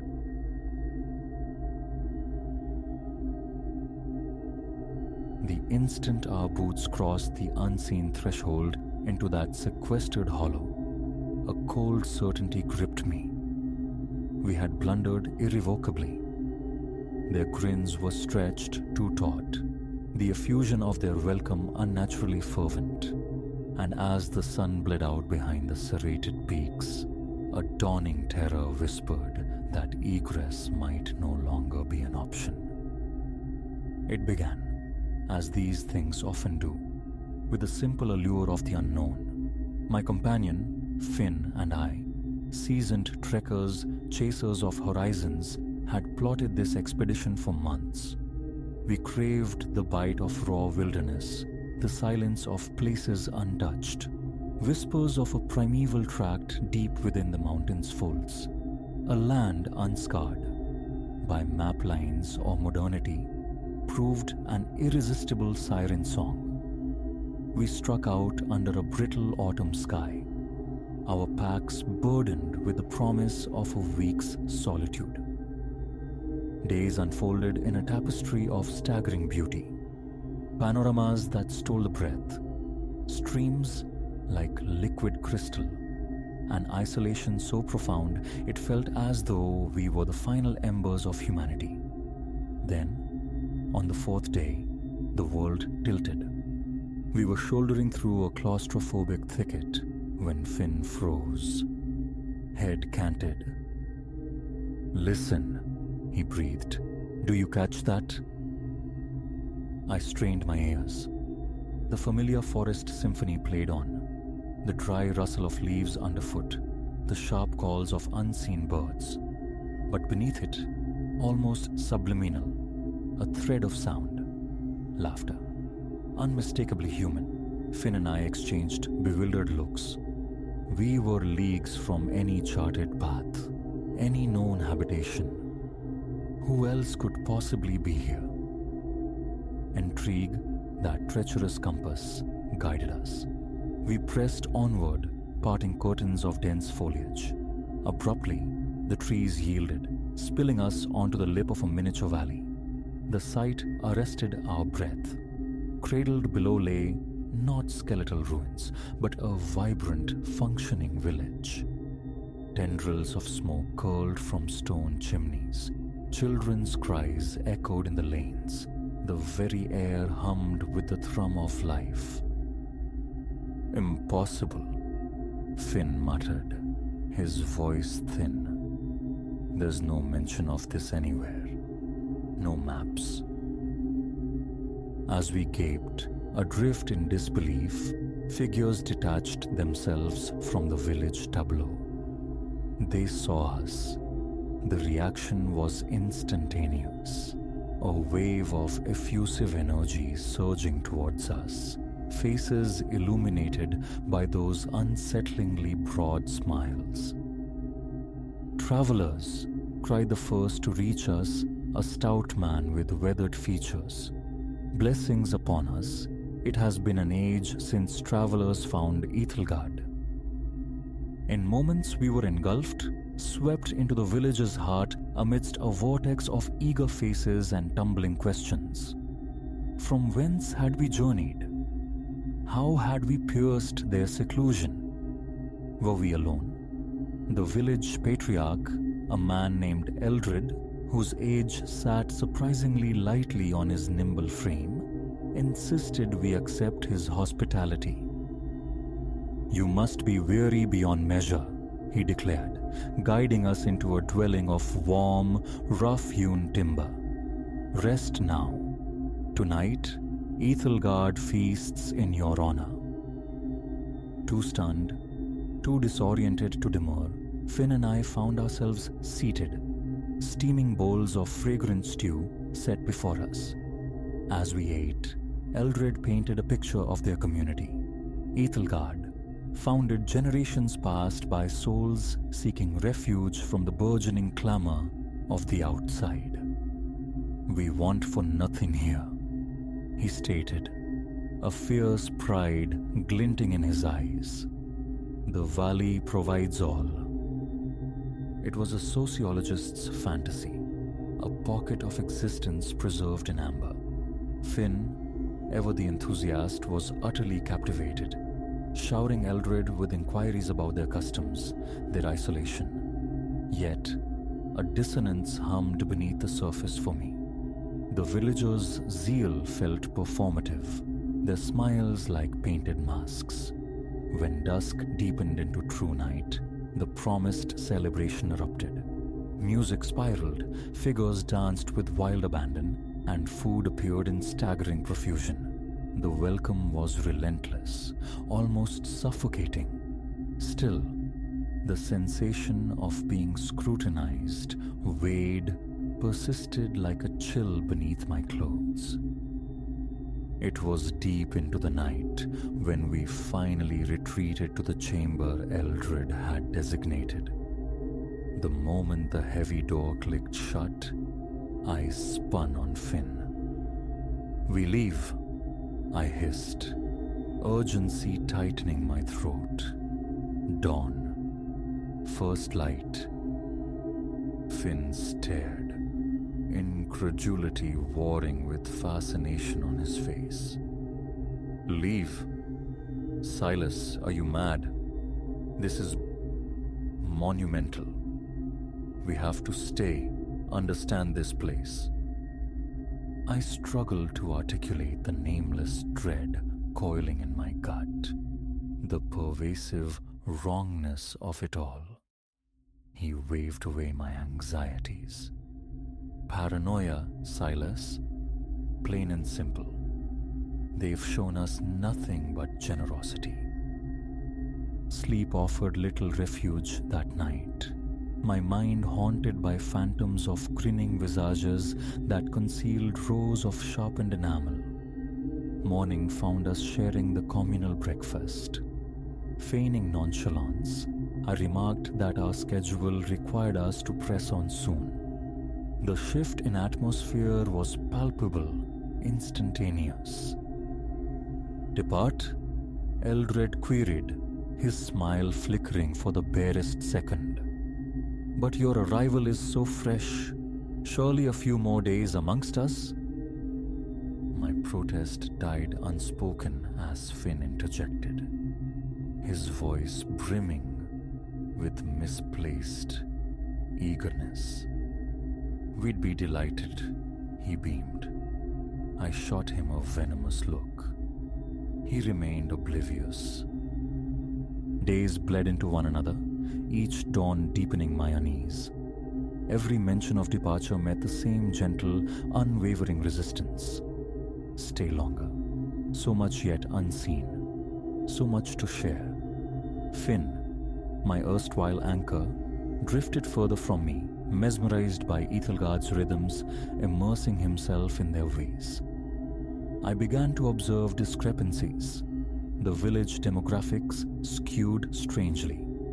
Only the very young and the visibly old. Inquiries about the missing generation yielded nebulous tales of rites of passage, lengthy sojourns beyond the valley. And the nights. Sometimes I'd jerk awake to alien cadences drifting from the encircling woods.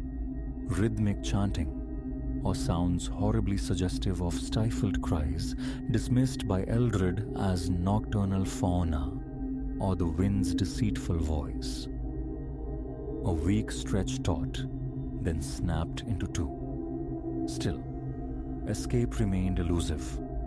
Our meticulously packed rucksacks had vanished, spirited away.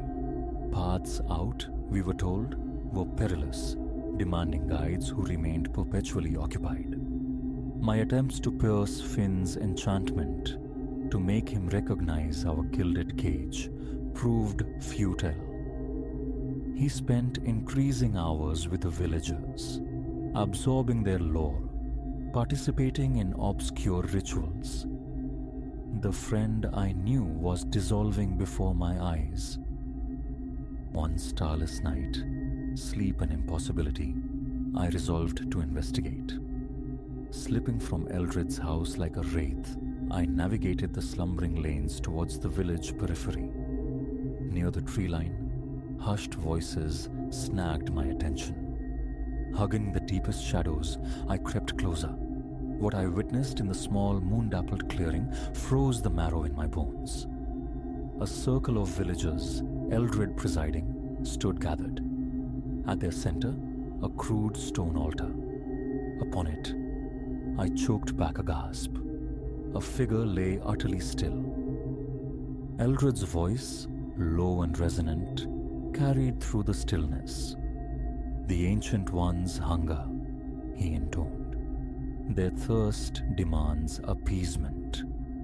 But rejoice, for soon our guests shall serve.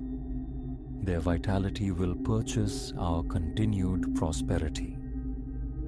I recoiled, stumbling backward, my reality fracturing. This wasn't possible. Yet a dreadful certainty resonated within me. We weren't honored guests. We were designated offerings. Panic clawed its way up my throat. I had to reach Finn, shatter his delusion, drag him from this precipice. I burst back into our allotted room, empty. Finn's cot was undisturbed. Had they already claimed him? Was I too late? Frantically, I tore through the silent village, a desperate search for any trace of my friend. Rounding a corner, I collided bodily with Eldred. "My dear Silas," he murmured, the unnerving smile firmly affixed. "Exploring so late?" "Finn," I choked out, my voice trembling uncontrollably. "Where is he? What have you done?" Eldred's smile widened, revealing an unnerving length of teeth. "Finn perceives the truth now," he whispered. "He has accepted our ways, as shall you, given time." I retreated, mind scrambling for an escape route, any route. But as I turned to flee, shapes coalesced from the gloom. Villagers materializing silently, cutting off my retreat. "Easy now," Eldred soothed, his tone making my skin crawl. "No cause for distress. You belong to the family now, eternally." As the circle tightened, I saw him, Finn, standing amongst them, his eyes hollowed pools of vacancy, his smile a terrifyingly empty echo of the villagers. Whatever process they employed, my friend was utterly extinguished. I thrashed, fought with the strength of primal fear, but their numbers were overwhelming. As rough hands dragged me inexorably towards the woods, towards that blood-chilling altar, the horrifying simplicity of it struck me. We had walked into this snare with open eyes, seduced by the romance of discovery, blinded by a facade of welcome. The chanting swelled, louder now, engulfing me as we neared the clearing. The ancient ones might possess the hunger, but it was the smiling folk of Ethelgard who would conduct the feast. How these words reach you, or how much time has eroded since, remains a mystery shrouded in fog.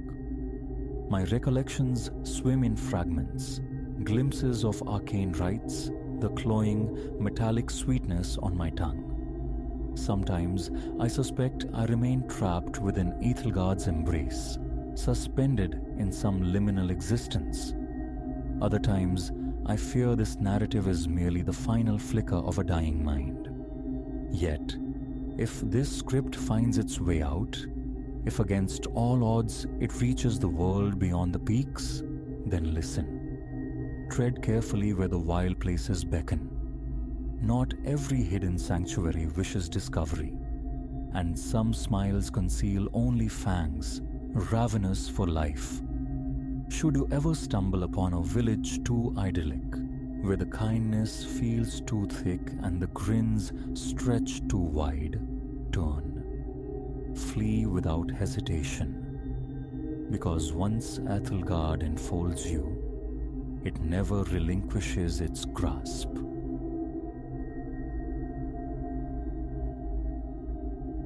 The ruby eye of the surveillance feed pulsed, a rhythmic heartbeat in the lobby's cavernous silence. For years uncounted, I'd observed its steady blink, a mundane fixture. Tonight, though, it throbbed, mirroring the frantic tempo within my own chest. Something felt discordant. The very air hung thick, charged, laced with an almost imperceptible tang of dread.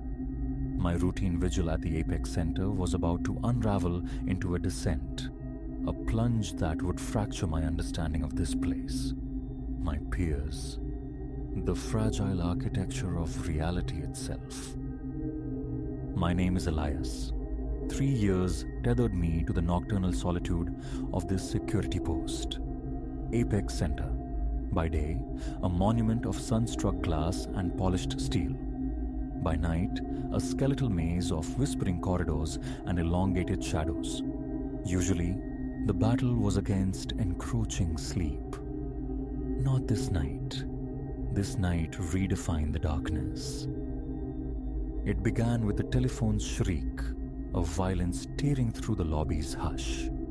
I flinched, snatching the receiver, expecting the drone of my supervisor, perhaps the familiar cadence of the cleaning staff. Security console, Elias speaking. I managed, swallowing a yawn. Silence answered, stretched thin, then shattered by a woman's voice. A threadbare whisper. Please, you must help. I'm caught. Adrenaline surged, sharpening my senses. Madam, your location? Where precisely are you? I can't tell. The voice trembled, fragile as frost. Darkness absolute. No windows. Find me before they return. My thoughts scattered. A hoax? Corporate mind games. Yet the raw terror in her tone felt authentic, visceral. All right, I soothed, striving for a calm I didn't possess. Remain composed. I will assist you.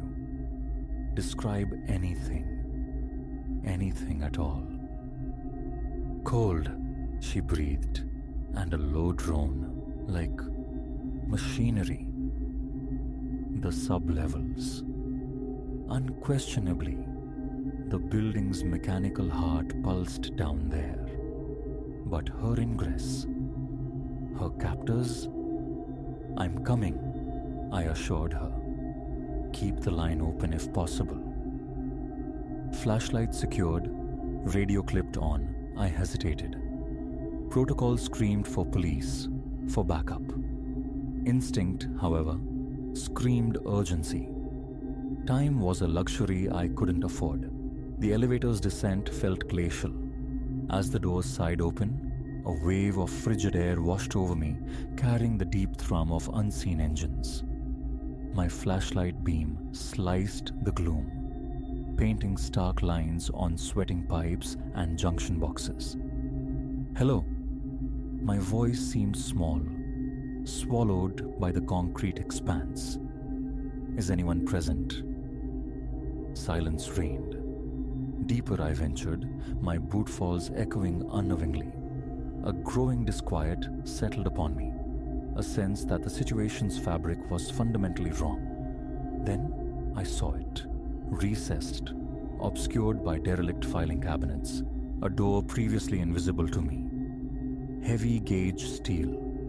No exterior handle, only a sterile keypad. Pressing my ear flat against the cold metal, I held my breath. Faintly, unmistakably, the sound of weeping from the other side. Hello, I called again, louder this time. Can you hear me? I'm here to get you out. The crying ceased instantly. Please, the muffled voice pleaded, release me. I regarded the keypad. 4 digits glowed expectantly. I keyed in the standard access code 1234. Futile. I cycled through birthdays, anniversaries, any sequence holding significance within these walls. Nothing yielded. Impotence churned within me. So near, yet barred by this impassive lock. Could I force it? The solid steel mocked the idea. My shoulder would likely fracture before the door yielded an inch. Footsteps echoed from behind. I whirled, flashlight beam pinning a familiar form. Marcus, another sentinel of the night shift. Elias, what brings you down to the bowels? His brow furrowed, etching confusion onto his face. I relayed the events, the desperate call, the hidden door.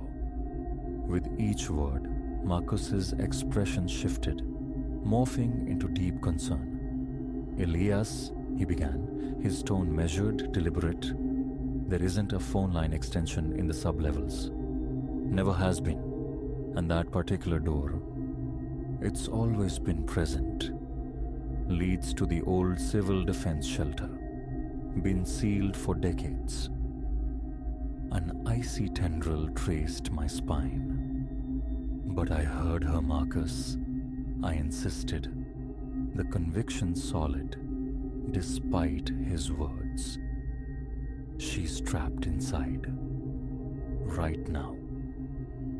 He offered a look steeped in pity. Come on, mate. Let's head topside. You look like you could use some air. Yet, the certainty wouldn't release its grip. As Marcus turned, I caught his arm. Just help me open it, please. If it's empty, I'll concede. I promise. Marcus emitted a weary sigh but acquiesced. Fine, but I'm telling you, it's hermetically sealed, since long before our time here. He approached the keypad, fingers dancing across the digits with unnerving familiarity. A distinct click resonated. The lock disengaged. How did you... I started, but Marcus interjected. Elias, I strongly advise we... Too late. I was already heaving the massive door inward. Hinges shrieked, protesting years of stillness. As the portal swung wide, my light pierced the interior. Vacant. Utterly empty. No woman. No sign of recent occupation. Just bare concrete walls, spectral shapes of dust-shrouded furniture. I stood paralyzed by disbelief. Had I conjured it all? Was my sanity fraying? Then my eye caught an anomaly in the thick carpet of dust. Footprints. Clear, fresh impressions leading deeper into the shelter's gloom. Marcus, I whispered, voice tight with discovery. Look. I turned. Marcus was no longer there. In his stead stood an unfamiliar figure, immaculate in a severe black suit. Before thought could translate to action, he lifted a hand. A blinding incandescence erupted. Then, oblivion. Consciousness returned with the unwelcome glare of morning sun slanting through the lobby windows. My skull throbbed. A persistent, nagging feeling lingered. Something vital had transpired, yet the details remained elusive, shrouded in fog. Gathering my belongings, preparing for departure, my supervisor ambled in. "Morning, Elias," he chirped, radiating normalcy. "Anything noteworthy on your shift?" My mouth opened, poised to recount. What? Fragments flickered at the periphery. A frantic call, the chill of the basement, a door that shouldn't open. It felt distant, unreal, like the residue of a fever dream. "No," I heard myself reply. "Quiet night." He nodded, apparently satisfied, and moved on. But as I made for the exit, my gaze drifted to the monitor bank. My blood turned to ice. Displayed on one screen, the basement corridor. And there, tucked in the corner, rendered small but undeniable, was a steel door I had supposedly never seen before. Weeks dissolved into a cycle of futile investigation. Each time I neared a thread of truth, hours would vanish, leaving me slumped at my console, memories wiped clean. My colleagues maintained the masks of routine, yet sometimes I'd catch their gazes lingering, wary, watchful. I understand now. Apex Center is a facade. Beneath the gleaming surfaces, secrets fester, guarded by entities capable of erasing not just evidence, but minds, I commit this account to record, while coherence remains mine, haunted by the premonition that my own erasure is imminent. If these words find you, do not dismiss them as I dismissed that woman's desperate cries. Something insidious unfolds within these walls, something terrifying. Its scope, I suspect, is only beginning to reveal itself. Remember the pulsing ruby light. Remember the sealed chamber, and trust no one at Apex Center, least of all yourself.